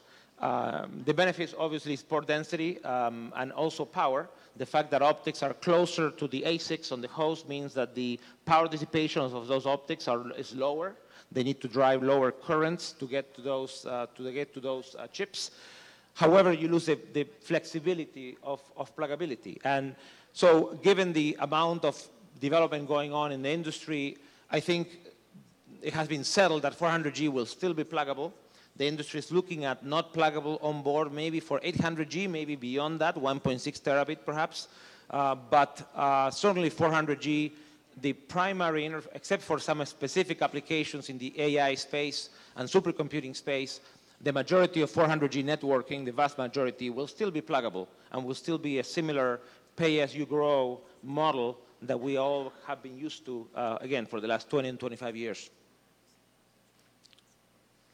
So if we look at the deployment, it will not be clean, right? My first slide showed, okay, transition from 25 to 100 to 400G. It will not be as clean as that. We foresee a combination of interfaces coexisting for the first several years in some of these networks, data center networks. And this kind of tries to show the complexity. It's not an easy to understand slide on purpose. So you can see, obviously QSFP28s being still deployed. You see a combination of QSFP-DDs and OSFPs in both dual 100G interfaces, in fan-out configurations to 400G and then to a 2x100 QSFP56. So there are multiple deployment interfaces and models and different varieties of optical interfaces and transceivers that are expected to be out there. And so it will be complex. What we always say is like try to stay close to the mainstream optical suppliers that essentially are not technology focused. We have access to a variety of technologies. We can implement whatever we need to do to support your needs. And also, always come to people like us and others for guidance. But it will not be if you thought 100G was complex in form factors and interfaces, this next generation of optics are expected to be even more complicated than what's going to be out there in the market. So if we look at now DCI or data center interconnect, we believe, as we said, that coherent will obviously capture the majority of that market for 80 kilometers and beyond. So that's kind of like an easy argument. What's being discussed now in the IEEE is what happens under 80 kilometers, specifically around 30 to 40 kilometer space, which is an interesting distance for some of the applications. It appears right now that direct detections may be the way to go for anything that's 40 kilometers and below for the next several years. Direct detection is essentially non-coherent, more traditional optics, things like 8x50, using PAM4 modulation, things like ER8 or even extended LR8, which is something like a 10 kilometer but goes further, 25, 30 kilometers. And like I mentioned, the standardization is going on today at both the 802.3CN task force and also the OIF 400GCR that has written an implementation agreement for a lower cost 100 meter coherent implementation. So there's a lot of activity going on in the market today, both for direct detect and coherent. We continue to believe that aggressive innovation will be needed and will exist in coherent space to support longer reaches. So certainly when we get to 800G or 1.6 terabit, that coherent technology will take a more preponderant role in 40 kilometers, maybe even in 10 kilometers. So physically what it looks like, and this is what's happening today, right? Today at 100G, 200G, there is no optics you can plug into your switch. You have to go through a transponder box for DCI applications. There are certainly many different vendors in the market that support that, Cisco and others, obviously. Most of these boxes uses pluggable optics, coherent pluggable optics, things like CFP2 ACO. And what we foresee, what we're seeing is a evolution of the coherent driven by improvements in the optical packaging and also the DSP, bringing down the size and the power of those components to enable things like a 400G module in a CFP2 DCO. CFP2 DCO will have now a DSP inside the module. That will evolve, we believe, into a QSFP DD as a second stage, which means essentially something roughly like the size of a QSFP that can go up to 80 kilometers, 100 kilometers, and that can plug in into your switch or your router directly. That's the difference between an ACO module or analog coherent optics and a DCO, which can be plugged in directly into a switch. So there's certainly market, not confusion, but I would say divergence today in the technologies and products available. But at 400G, we see that will consolidate into these two primary modules, maybe first generation, then second generation.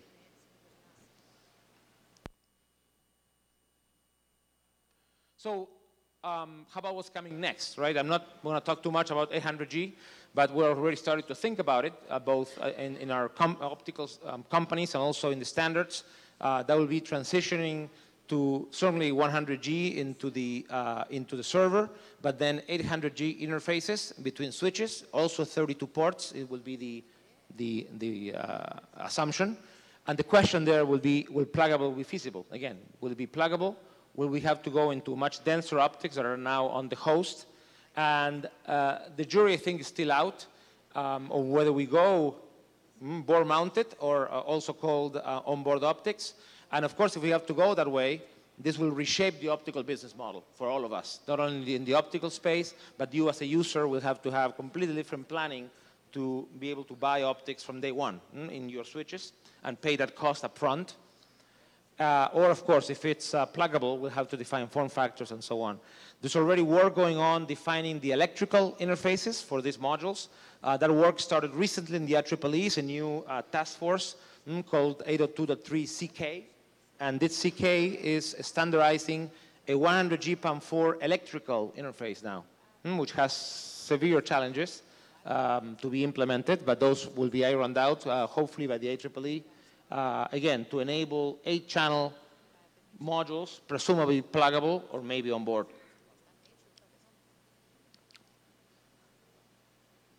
So that's all I had. Again, if you have any questions, we still have a few minutes, I think, 4 minutes. Thank you very much.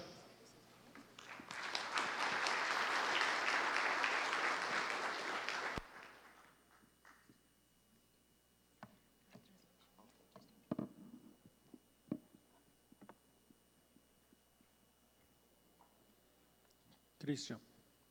Posso fazer em português? Uma pergunta com relação ao...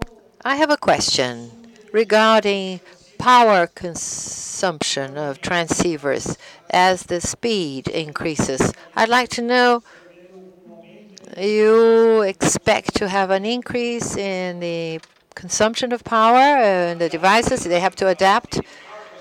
Of the transceivers are expected to be significantly higher if you compare to a QSFP28. So if you look at a QSFP28 of any type, we're today around 3 watts, 3.5 watts.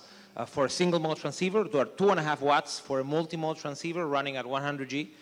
To give you an idea, this second generation or pluggable QSFPs, the single mode transceivers are expected to be around 13 watts, 13 watts, 12, 13 watts. Multi-mode transceivers are maybe around 8 to 9 watts.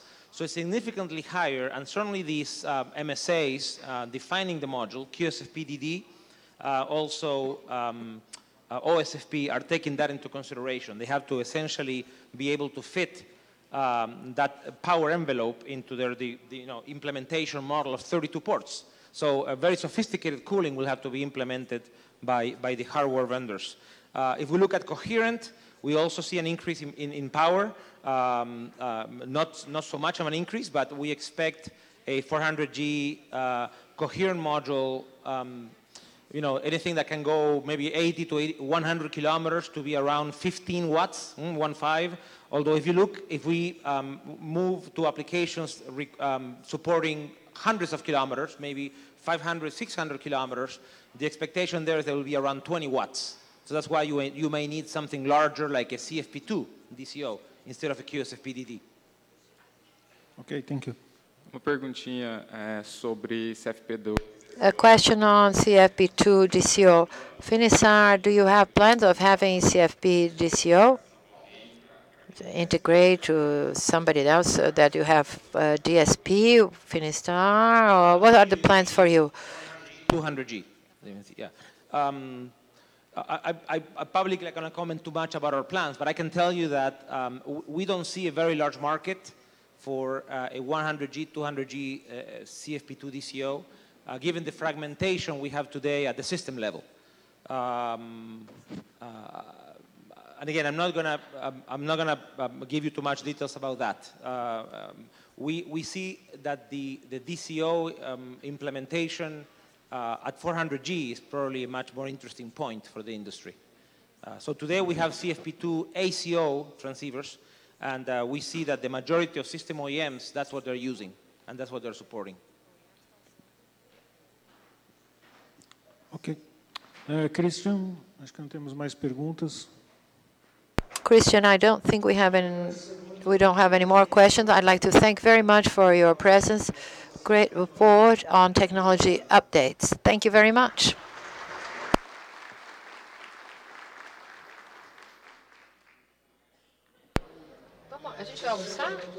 I would like to continue with Emerson Moura from Cisco. He will talk about the advantages and the current stage of segment routing.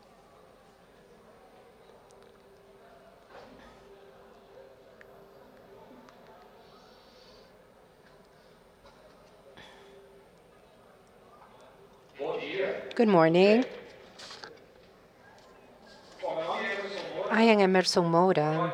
I work for Cisco, and currently I am Distinguished Systems Engineer. Sometimes when I introduce myself, I have to explain what a distinguished system engineer does in Cisco. And basically, I'm part of a very small group of Cisco. In the world, we must have around 30 or slightly above 30 distinguished system engineers in Cisco. And what we do is we basically work with the industry and innovations from technology or network architecture point of view that resolve big common problems within the market. In my case, I work with the telcos. I've been working for 20 years with all of the telcos, and today I will talk about segment routing that, in my view, is one of the technologies that achieves this target. If you stop and think, probably the greatest innovation in terms of routing architecture that exists, and this is why this is in vogue in the industry. So which are the problems that the telcos are trying to tackle? And it's very simple to explain. If we see what is happening in the market, there are three major problems that affect the operator's point of view. One would be the exponential growth of traffic, because we still cannot visualize this, and we really don't know how this will stop or when it will drop. The second problem is that, unfortunately, the revenues of the operators do not grow at the same proportion as traffic does. If they would, well, we wouldn't have any problems. We would just continue investing, doing business as usual, and then we would resolve our problems.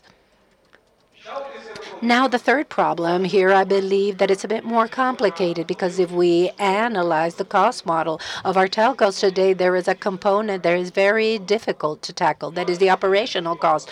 Although we've made progress in technology that has been excellent in the past years, this has strongly contributed for the cost reduction in investment of infrastructure. But the operational costs, well, we haven't been able to diminish them, not at least at the scale that is needed today. So within this entire context, what they have tried to do is the telcos are trying to differentiate the services that they offer and to tackle the cost problem, let's say, in a more in a model that is geared toward the reduction of OPEX. So within this entire context,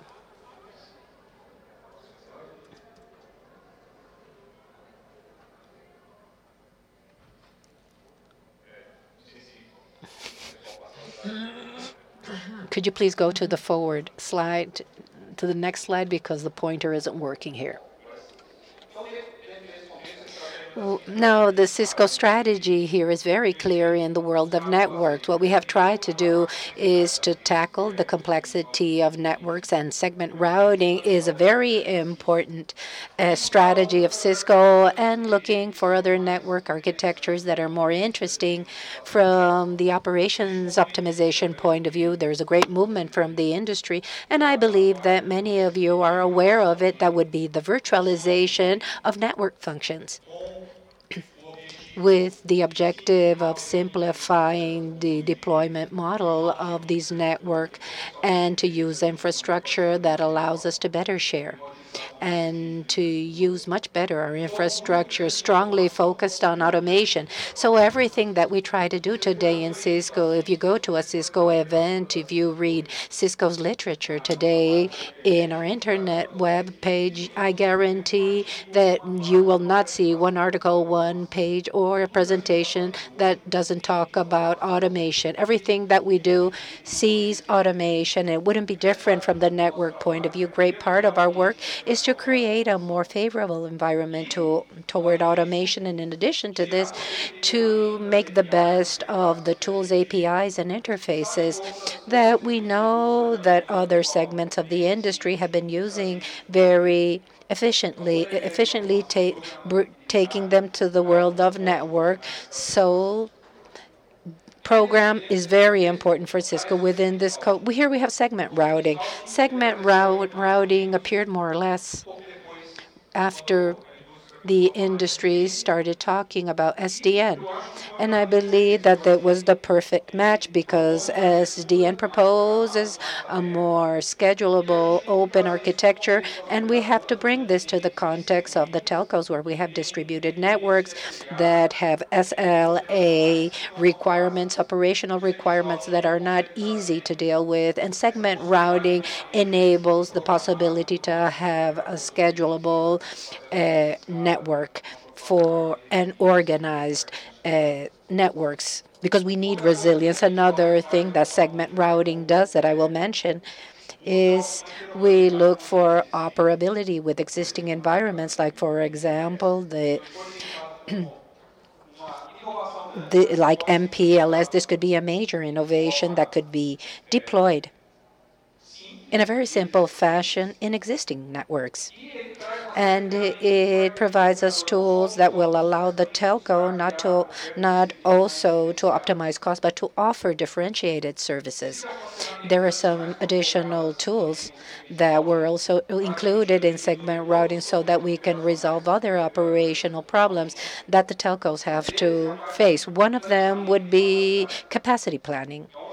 So I generally tell people that the capacity planning tool, which is the capacity planning tool that is most used in the world, Microsoft Excel. That's the one that's used most in the world. Now, who believe that this is the proper tool to do your planning?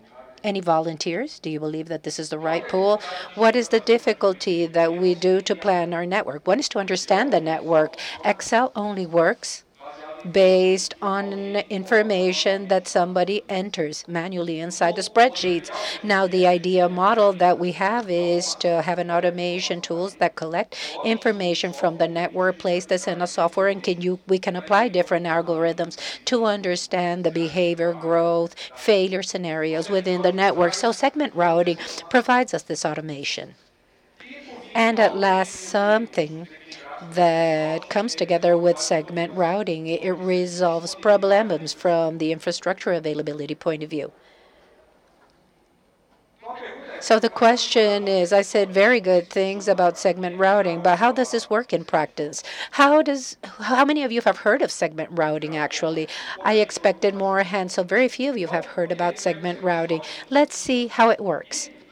And before I explain the slide to you, perhaps I would tell you a story of how the invention process took place.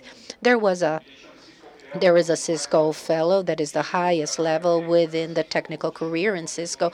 There is a person, Clarence Pearson, that was the inventor of segment routing. And the book that he wrote about segment routing, he tells us what the story was, what was his intuition to create segment routing. Clarence lives in Brussels, in Belgium, and apparently he loves traveling and he likes driving. And one of his trips, he was thinking, well, how am I going to plan what is going to be my route to go to Rome?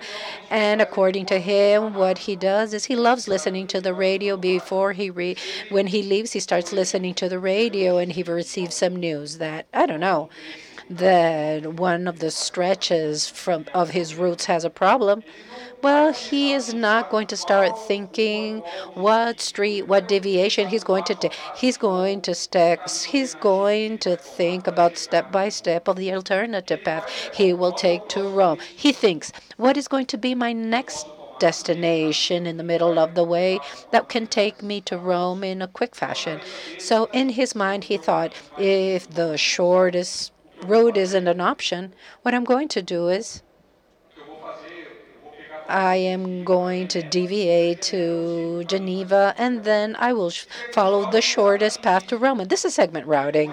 It is how can I apply all of these traffic policies without using the traditional model of traffic engineer, where I have to define link by link, node by node, where I'm going to steer the traffic. That this is one of the challenges of the telcos have. The only way, or before segment routing, the only way we could optimize traffic within a network was carrying out traffic engineering in this level of details, and this was very expensive because we had to schedule this in each one of the network elements that was in the middle of the way. So with segment routing, we start working with the segment concept. Now, segment is nothing more and nothing less than an instruction to the router of what they're going to do to the router. This segment concept is broadly used for a number of instructions within a network with segment routing. For instance, the instruction at the end of the line, it's translated into segment, could be, take the shortest path until your destination with a prefix, or use a specific link between two routers, or take the shortest distance to, I don't know, a neighbor through a GP address. And when you combine these instructions that are codified with mechanisms. With the minimum amount of instructions, we can define any traffic policy within a network. So in this case, this example here, I could start at this node, and I could go to router number 7 if I want to use the shortest route with an instruction that is a segment that I codify within my header of the package. All the elements that are in the middle of the way will know what to do with this instruction. So this is called a global segment ID. This is the instruction. Now there are specific cases where perhaps I will have to make a local decision when one element will know what to do with this instruction, and we have local segment IDs for this. So in this case, if I want to create a policy that defines the same traffic between node 1 and node 7 should reach this router here, deviate toward this interface, and from here proceed through the shortest path, I could code this information with my packet in the header of the packet that I want to send. As an architecture, this was defined in a generic way, so there are no restrictions from the architecture point of view. If this is going to be due based on a protocol or in an architecture where I use of external plant control or no control of data planning, this could be applied to any type of architecture. From the practical point of view, the more mature deployment is on MPLS, and the other one is on IPv6. Now, how these instructions are disseminated through the network could be based on IGP, or could be through the SDN, and here we have some cases of use where we use SDN controllers or external elements to calculate all of these pathways within the network, depending on the objective. And as I mentioned here, if I want to operate a network with these characteristics, without traffic engineering, only using the benefits of segment routing, I could use the logic of IGP, or also, in most of the cases, we will have a combination between IGP, DGP, and traffic engineering, traffic engineering that we can use to deviate the traffic or steer away the traffic in the network. We have only good things. This is a list that is a reference for you, but it's very difficult to find a problem within this segment routing architecture, not only because it allows us to create new network architecture and we can make the best out of SDN, as also because it resolves other problems that until the moment hadn't been properly resolved within the routing architectures. So here we have some use cases to explain these problems to you. But number one, a point that is very important to understand, segment routing, as I mentioned, it coexists with traditional architectures. So in an MPLS network, what segment routing allows you to do, you can use the MPLS network. You can enable DLP. You will only have segment routing, enable SNDP-PL, and replace these functions. In the case of LDP, it goes to IGP, SSOPR, in the case SSBPR. We can have a centralized control. We can use a PCE. But many people don't want to do this from day to night. Very few people want to enable all of these things until they become familiarized with the technology. So what we do is we implement in stages. You can have a network segment. Here is the core, okay, that enables segment routing, and other domains of the networks you maintain the LDP, and there is a mapping server that allows you to translate both worlds. Now in this network segment where I am going to implement segment routing, I can enable both worlds at the same time. I could have LDP and enable segment routing and work with traffic that will use segment routing and the other ones that will use traditional mechanisms, but this interoperability with the existing world is possible with segment routing, as you can see here.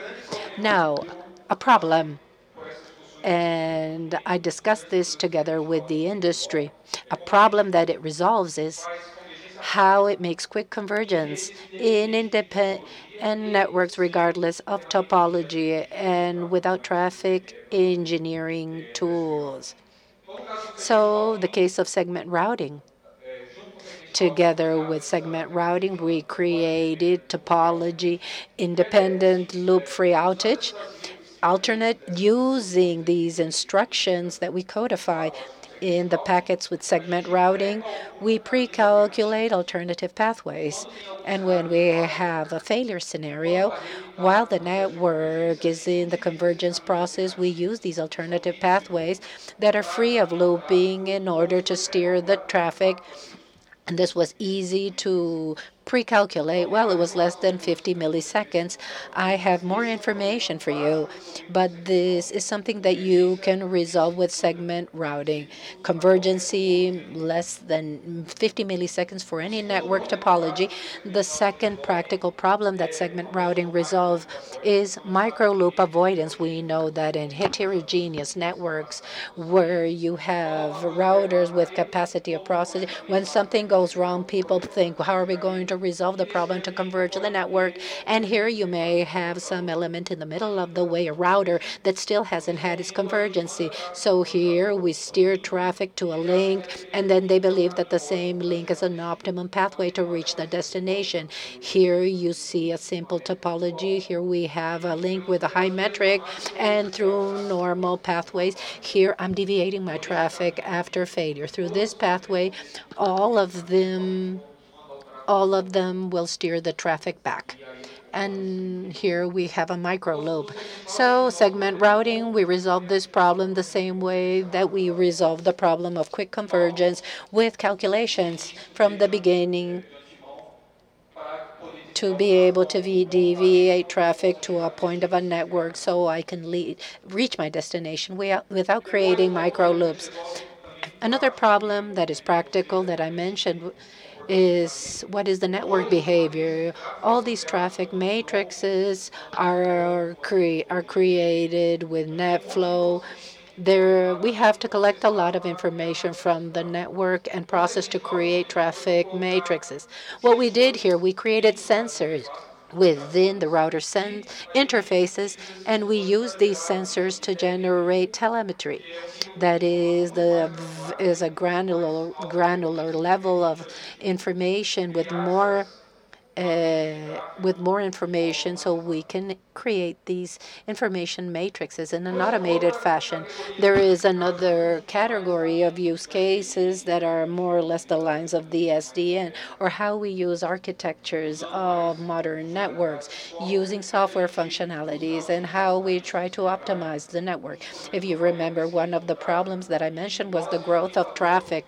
Although it's tempting to believe that we're going to resolve the problem of the traffic, giving more capacity to the network, in practice, this is not the best solution. So the problem of traffic growth, this optimizes the use of the existing infrastructure. So we have to try to optimize this infrastructure. And for this, we need two things.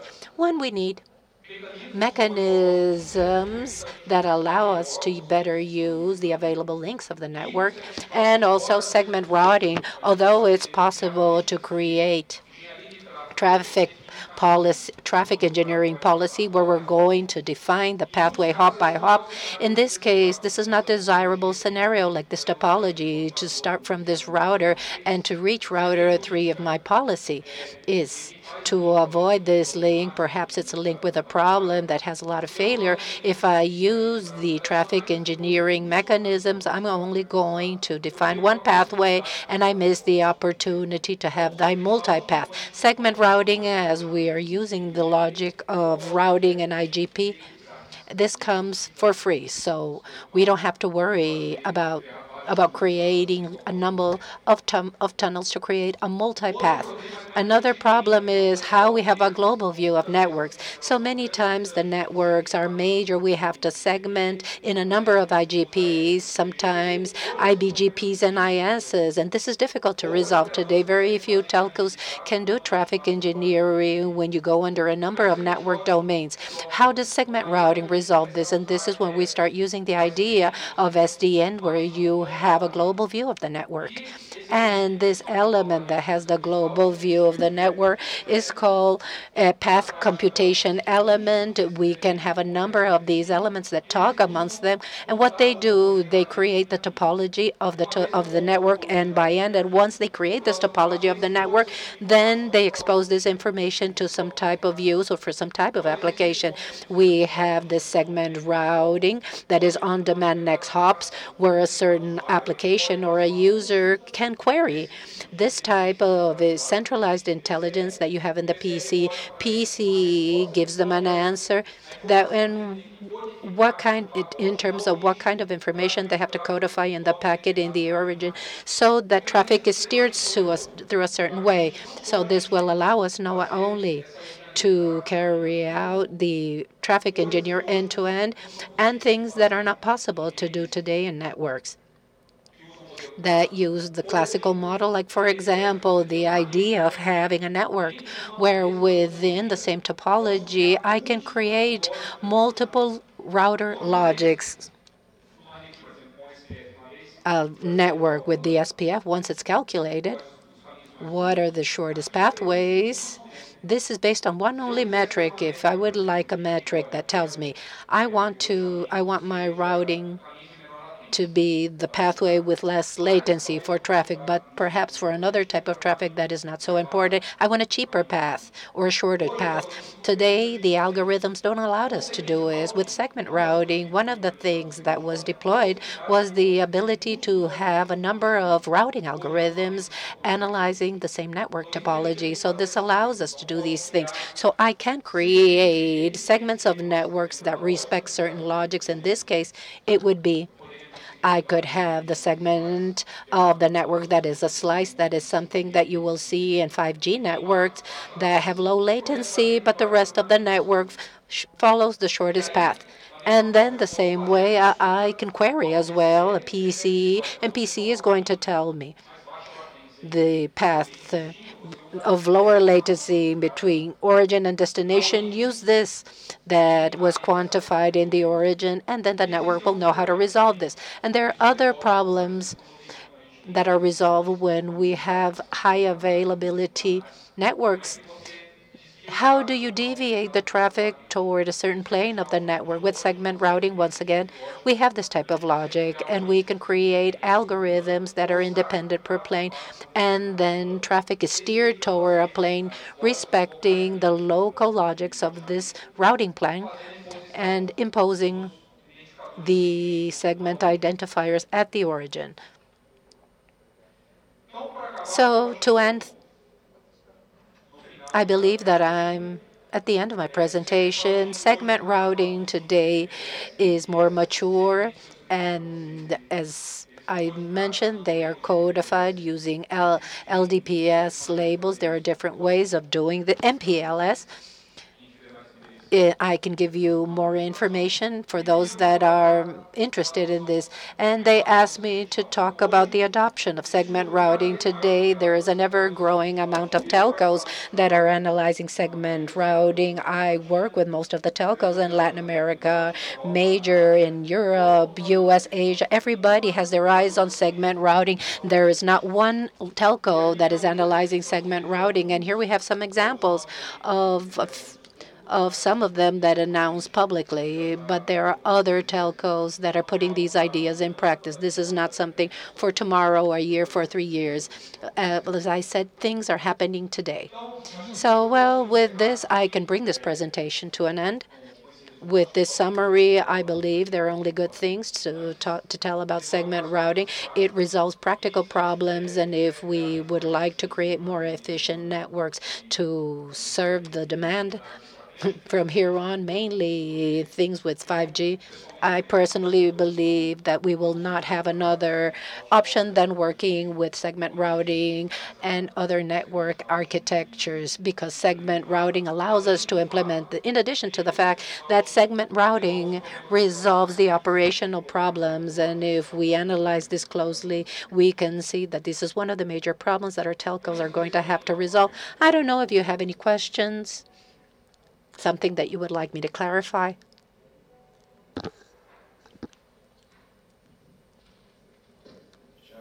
Chuck. First, congratulations for your presentation. Excellent. I have two questions here. One would be regarding traffic engineering based on volume. As you have in the TE, you have an auto banner that does this automatically for you. What is the alternative in segment routing that doesn't have this visibility of traffic engineering? How to bring traffic management automatically and transition when you're going to have a mixed network, running TE and an adjacent protocol that does not how do you make both worlds coexist? And the adoption of segment routing due to new technologies as DPM, VXLAN, and we see that there are trends from major data centers to use it, and this can also migrate to the telcos. They're not building networks based on MPLS, but yes, and VXLAN. So how do you see these two things? Well, first question, okay? How do we account bandwidth in segment routing? I think that the first question is who really uses traffic engineering accounting band hop. If you read a book from segment routing wrote by Clarence, he's one of the authors. He says that when they started to develop segment routing, they carried out a survey with the telcos, and because they wanted to see how much they used, and the number, was extremely low, very low. Number one, less than 10% of the telcos use traffic engineering, and out of these 10%, only a small amount uses traffic engineering with bandwidth accounting hop by hop. Why? Because it's difficult to do this. And this is not a justification to tell you that segment routing doesn't need it. Of course, segment routing facilitates the network architecture that has this type of intelligence, but it tackles this a different way. Instead of putting this into control planing, segment routing, what it does, it uses the idea of having controllers. So the idea to have different mechanisms to collect this type of information from the network, like SMP, and you feed this information to a software. Software is going to count this, the use of bandwidth within the network infrastructure. I don't know the SMP, but this can be a combination of SMP with NetFlow or telemetry that I mentioned here. And then the software is going to take the decision. So you can distribute your traffic to optimize your bandwidth. So this is something that they can do. Another thing that you mentioned was coexistence with other mechanisms like EDPM and VXLAN. Number one, we have to understand the EDPM is within a service layer, so a deployment more of IGP, more unified, to have services to deal with layer 1, 2, and 3, always with the same signal. But it doesn't exclude the possibility of using segment routing in the data planning. They do coexist. What we don't know is the following, that there are a number of cases where we want to interconnect worlds that don't speak with MPLS. So there is a great data center where perhaps I'm going to have to bring a lot of traffic, and within the data center I use VXLAN. How do I interconnect it with MPLS? So this is something that is being worked on. We can do the stitch, so to join both worlds today. What we're pursuing now, and until last week I gave a talk about this in Cancun at Cisco Live, what we want to do is the following. following. There are a number of ways of tackling the problem. One of them would be to tackle the problem doing a control planning with signals end by end. Now, there is another type of solution for this type of problem that would be to tackle it in a superior layer of policies. So, for example, you could have a layer where you abstract the data planning, and here you can say, well, my policy is this, and that. I have to reach the closest data center and the application in the data center. And through orchestration layer, you can also apply this policy in the necessary settings and in the different network segments, be it MPLS, VXLAN, IPv6, whatever. So we're working with these two lines today. You can do a stitch, but this is something that is done case by case, okay? There is no level of automation as we would like there to be, and how to automate this. Well, we're analyzing this, okay? But I believe it's not going to take a long time until we have something available for you. I really don't know if I answered your question. Thank you very much. Okay, so I believe that this was what I wanted to say. If you have any additional questions, I will be at your disposal, and I can talk to you later on. Thank you very much.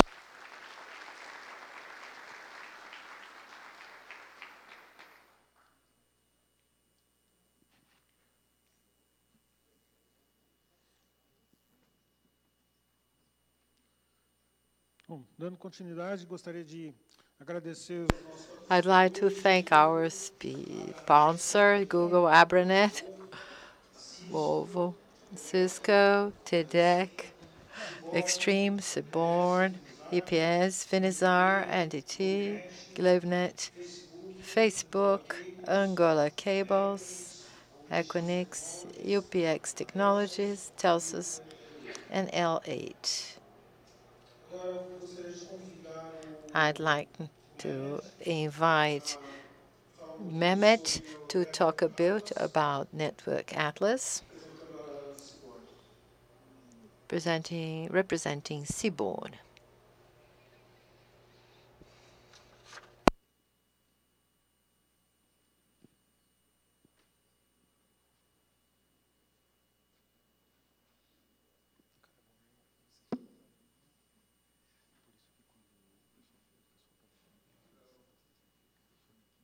Is this working? Hi, everyone. You know, I used to come to Brazil so frequently. At some point, I really tried to give a presentation in Portuguese, but my Portuguese is so bad, so I apologize for doing this in English in Brazil. Thank you so much. So I have limited amount of these, only one. So just go to www.networkatlas.org, and as soon as you go there, you will see a subscribe link. It's basically, you know, if you go ahead and put your email, by the end of this presentation, someone that has entered in the contest will win this. I have other sizes in the United States. If this is too big or too small, I will just ship the right one to you. So thank you very much, first of all, for the team here in NIC.br, IX.br, for giving me an opportunity to speak here. I am very passionate, very enthusiastic engineer. Internet has changed our life in the last 15 years, as you all know it. The most important thing is that it is going to change even further. We have internet-connected devices. We have many other, internet reliability issues.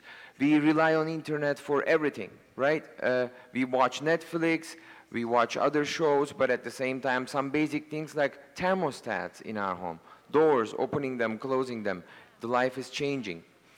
Everybody in this room, we are part of that change. And what we are doing is that we are providing all this infrastructure of internet. However, not every one of us have the visibility that we actually need in order to create the best and fastest working product at the best cost. So I would like to ask a quick question, and I would like you to look at each other, look at the room, raise your hand if you do not buy transport capacity. If you only have transit and peering and nothing else, please raise your hand. The light is too much, so I can't see. I'm just going to do like this. Raise your hand if you only buy transit and peering. I can't see anyone. Okay, raise your hand if you buy backbone.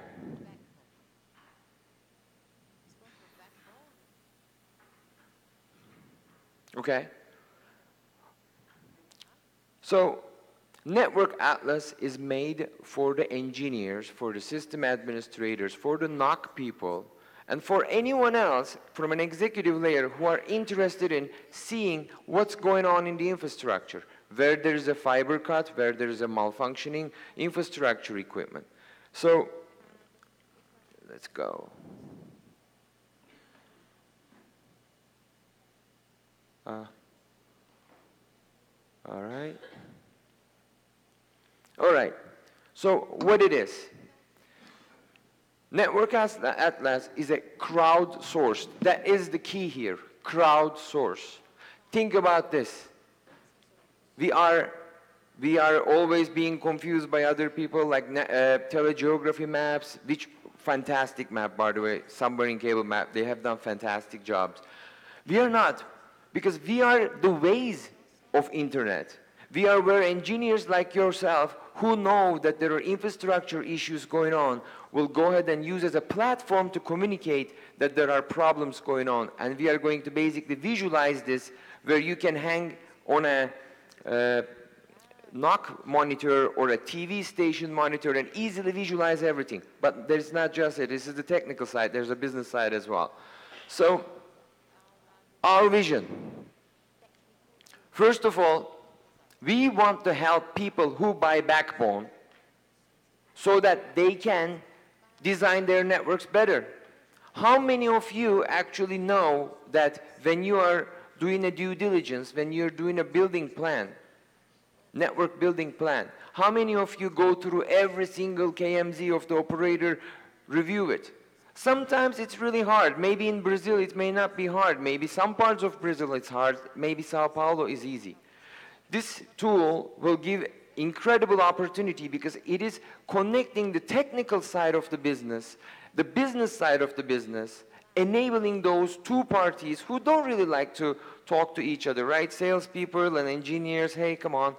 No, we're connecting those individuals in a way so that they can work smoother and better. So, improving the resiliency, because this way, when you see, oh wow, there are a lot of fiber optic cables there, we need to do some changes. So this tool will improve that. And on top of that, it will enable you to buy the network access at the best possible cost. Sorry, I'm just... How? I will tell you guys more about how the system works, but simply, if you are going through an agent or somebody or a salesperson, this tool will enable the people who wants to sell, wholesale guys, right?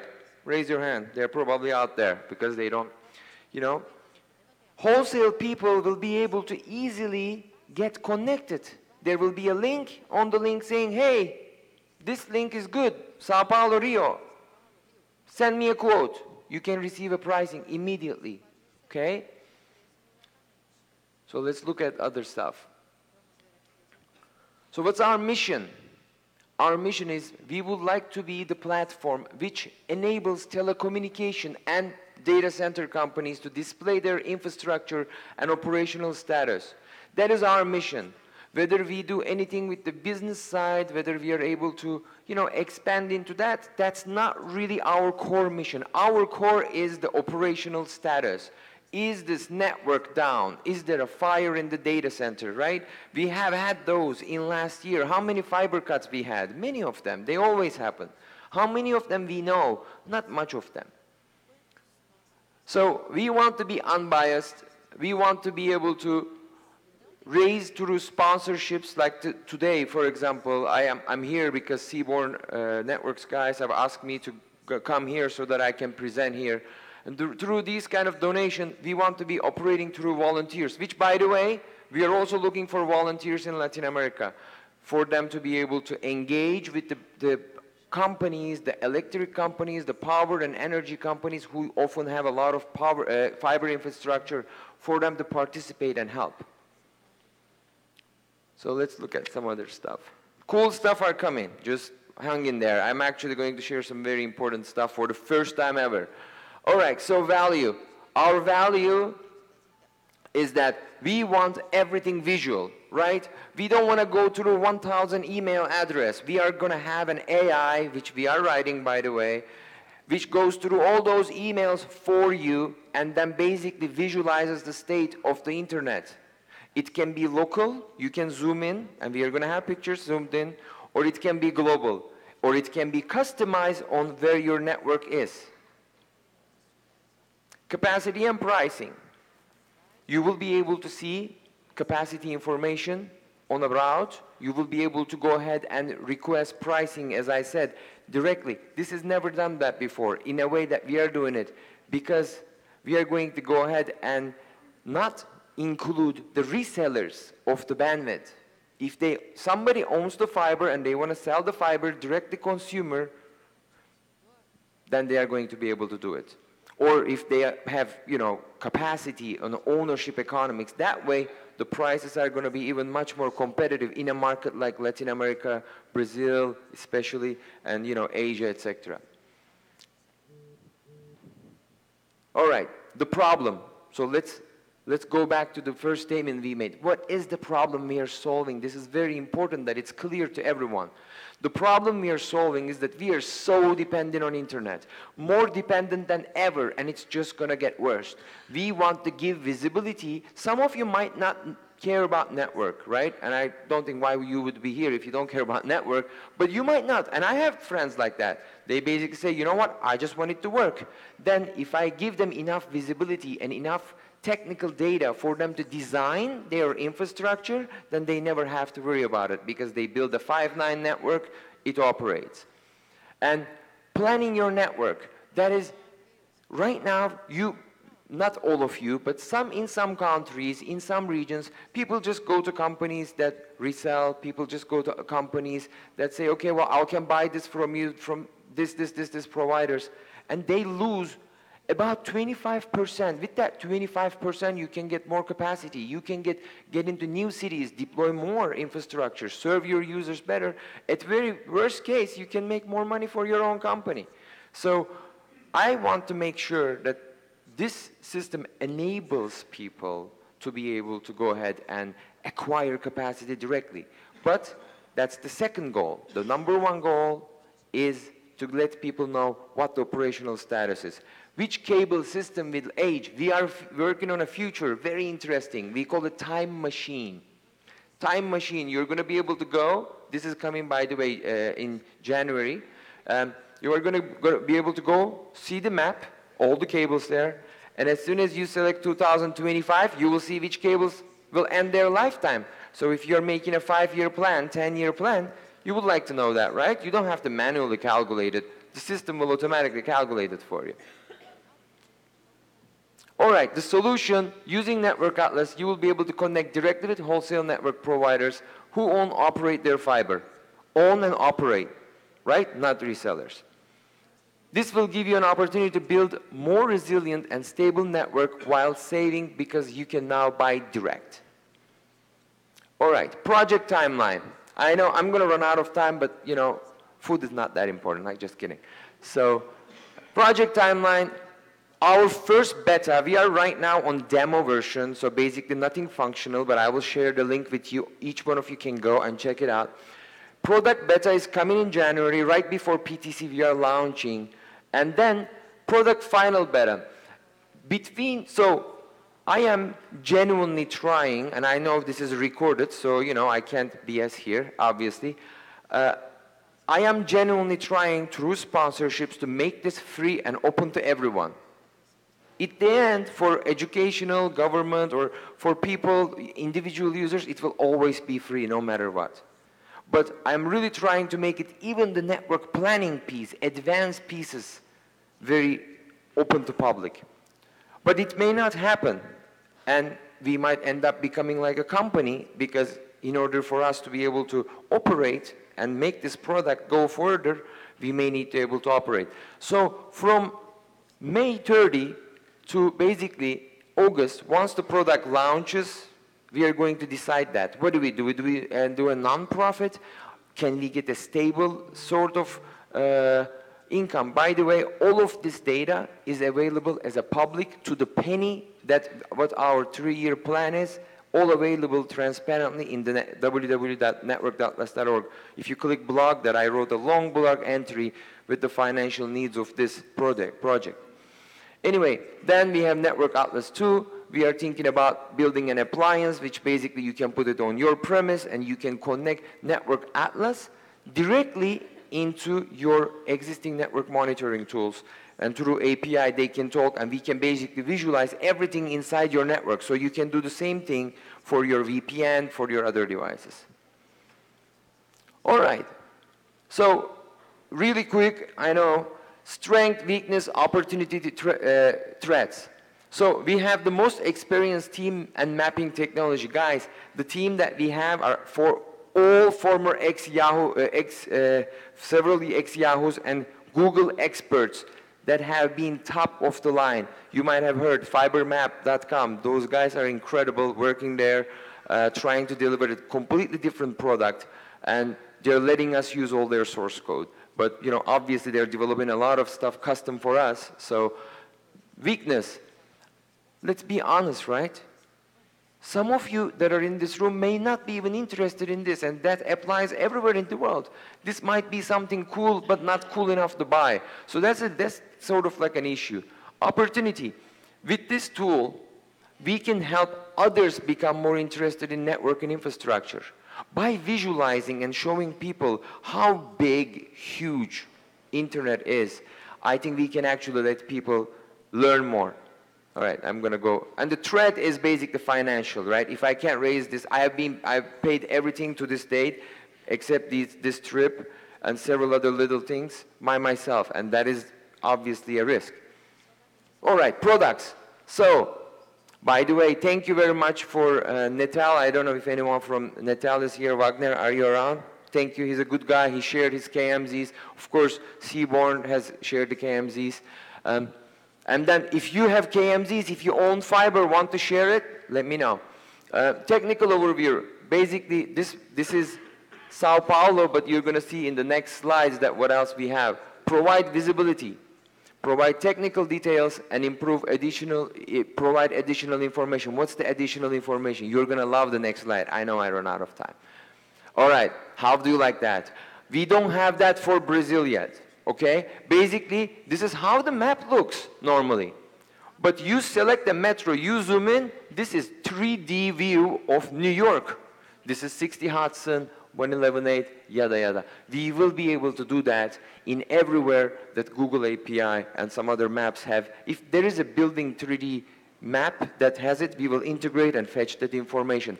Some other things we are also working on are very interesting. Submarine cable ships, what are their location? We want to overlay that. Hurricanes, typhoons, earthquake, we want to be able to overlay that with the actual fiber cuts. So it gives the visualization. All right, I have 2 more slides and that's it. Business overview. As we talk about it, I don't want to deep dive too much on it. We will be able to create some unique platforms as well for people who want to swap capacity. Person A, person B. Person A is looking for the capacity person B has, but they are not aware. How can they meet and how can we enable that? We are going to build a platform in the future that enables people to be able to swap things. And by the way, no commission ever. From our end, we are the platform. We just want to develop it. We don't want to do sales. We want to be engineering. We want to help engineers to just do engineering, not, you know, purchasing and stuff like that. Anyway, so, okay, this is the last. You can go https://dev.networkatlas.org. If you go to networkatlas.org and click the demo, you can go there directly. You can see, give us feedback and sign up. And basically, this is our website. There's a Slack channel. We have more than 120 people there. Feel free to join, ask questions. We have email group. If you want to sponsor, let me know. If you want to volunteer, please do let me know. That's the most important thing, okay? If you want to help, let me know. And last but not least, I want to say thank you to all these companies who have sponsored, but very especially C-War Networks for bringing me here. Now, any questions?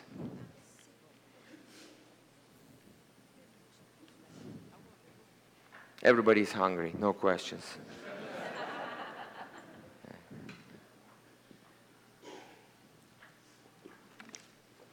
No, not even one? Okay. There's one? There's one question, yeah. I promise, I'll be very fast.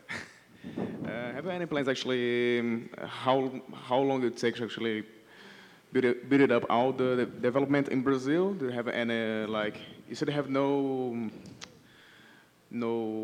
how can I say, no map in Brazil yet, but there is a preview how long it takes to actually work in full-time in Brazil, like, oh, hey, it's going to take like 6 months to start to build a small office in Brazil, actually in São Paulo, to build up the service of Atlas, or something like that?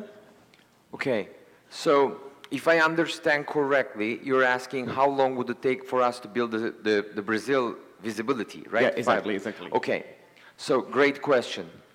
Guys, one thing that I didn't have time to talk, I wish I had more time, I wanted to demo you guys the actual version, which basically is available today. You network operators, we can do this if we have support from places like, NIC.br, CGI.br. If it is possible, the platform enables users to register and upload your own. I am not a bottleneck. Cluster lives on Google Cloud. No thank to them because we are actually paying for it, but they're fast. They're incredibly fast, okay? So if people here collaborate, if we have some support from the entities like Brazilian, experts like yourself, it can be done so fast because infrastructure is there. All you need to do is register, upload to KMZ, and what we do from our end, when you upload the KMZ, we are going to have these volunteers that we are going to pick in the community, similar to PeeringDB. You guys know PeeringDB? Raise your hand if you're a PeeringDB user. Okay, so all of you guys, I anticipate, will be a Network Atlas user too. You will upload only the fiber you own and operate. Own and operate, right? If you lease a pair of fiber, okay, we will let that because you have more than a 10 gigabit capacity. But if you have 10 gigabit capacity on a route, okay, and if you're just selling their bandwidth, I'm sorry, no, we can't allow that. But if you have fiber, you're welcome. You upload, by the way, it's free, okay? You upload your fiber, it's free. We don't expect anything to be paid. The only thing we expect is technically KMZs can be really, really bad quality. Please try to send us. Don't send us anything secret, okay? Do not send us if you're going through a government agency's building where the building entries are. Just like you can hide that part. Nobody needs to know that part from our end, right? But give us enough quality that so we don't have to spend like hours and hours to redo that. You know, when you do a direct line in a KMZ, I'm pretty sure you guys all know what KMZ is, right? It's basically the route information. In Google Maps format. If you just draw a direct line, we cannot just bring it to our map. Our map doesn't work like that. We need to have manhole by manhole details or several manholes so that it's accurate enough. I don't know if it answers your question, but with help of you, with help of the community, platform is there. We build the platform. That's perfect. That's what I wanted. Appreciate it. Thank you. Thank you for the question. That was a good one. Manet, one question. Okay. In case of swap agreement between companies, who can put the data inside the system? Good question. Very good question. So that is something we're going to do maybe next year this time. We're going to start planning, but I already envisioned something. So let's say I'm looking for a capacity from Rio to São Paulo, okay? and I know a value of it. You know, you set a market value. Okay, this is all anonymous, by the way. There is no salespeople involved in the swap. Okay, engineer to engineer discussion, handshake, and then you guys do contracting. We are not part of it. The only thing we are doing is that you initiate and say, I need 10 gigabit capacity, and this is the value. Okay, system receives it, and then and then you can say, these are the routes I am looking for. I have this route, you know, 10 gigi that I'm looking for São Paulo to Rio, but I have Rio to Fortaleza to swap, and I think the value is this. And I have São Paulo to Porto Alegre, São Paulo to Brasilia. I have these, I'm looking for Rio. That information comes in the system. The other information from similar providers come in the same system, and basically you get a match. It's like Tinder, you know, you swipe right. You swipe right to get backbone for cheap, you know, something like that, but you know. But seriously, it's all behind the scenes, it's all AI based, it's like I have no visibility to that. The only thing we are gonna do, the information you get, the system will generate, okay, you know, these guys, a match. They have something in common. He has something he wants, and he has something he wants, and with a similar price range, right? And then what happens is a magical email you receive, or an app notification saying you have a match. But this is seriously, this is what we are thinking, unless the community has a better idea, a better, you know, way to do this.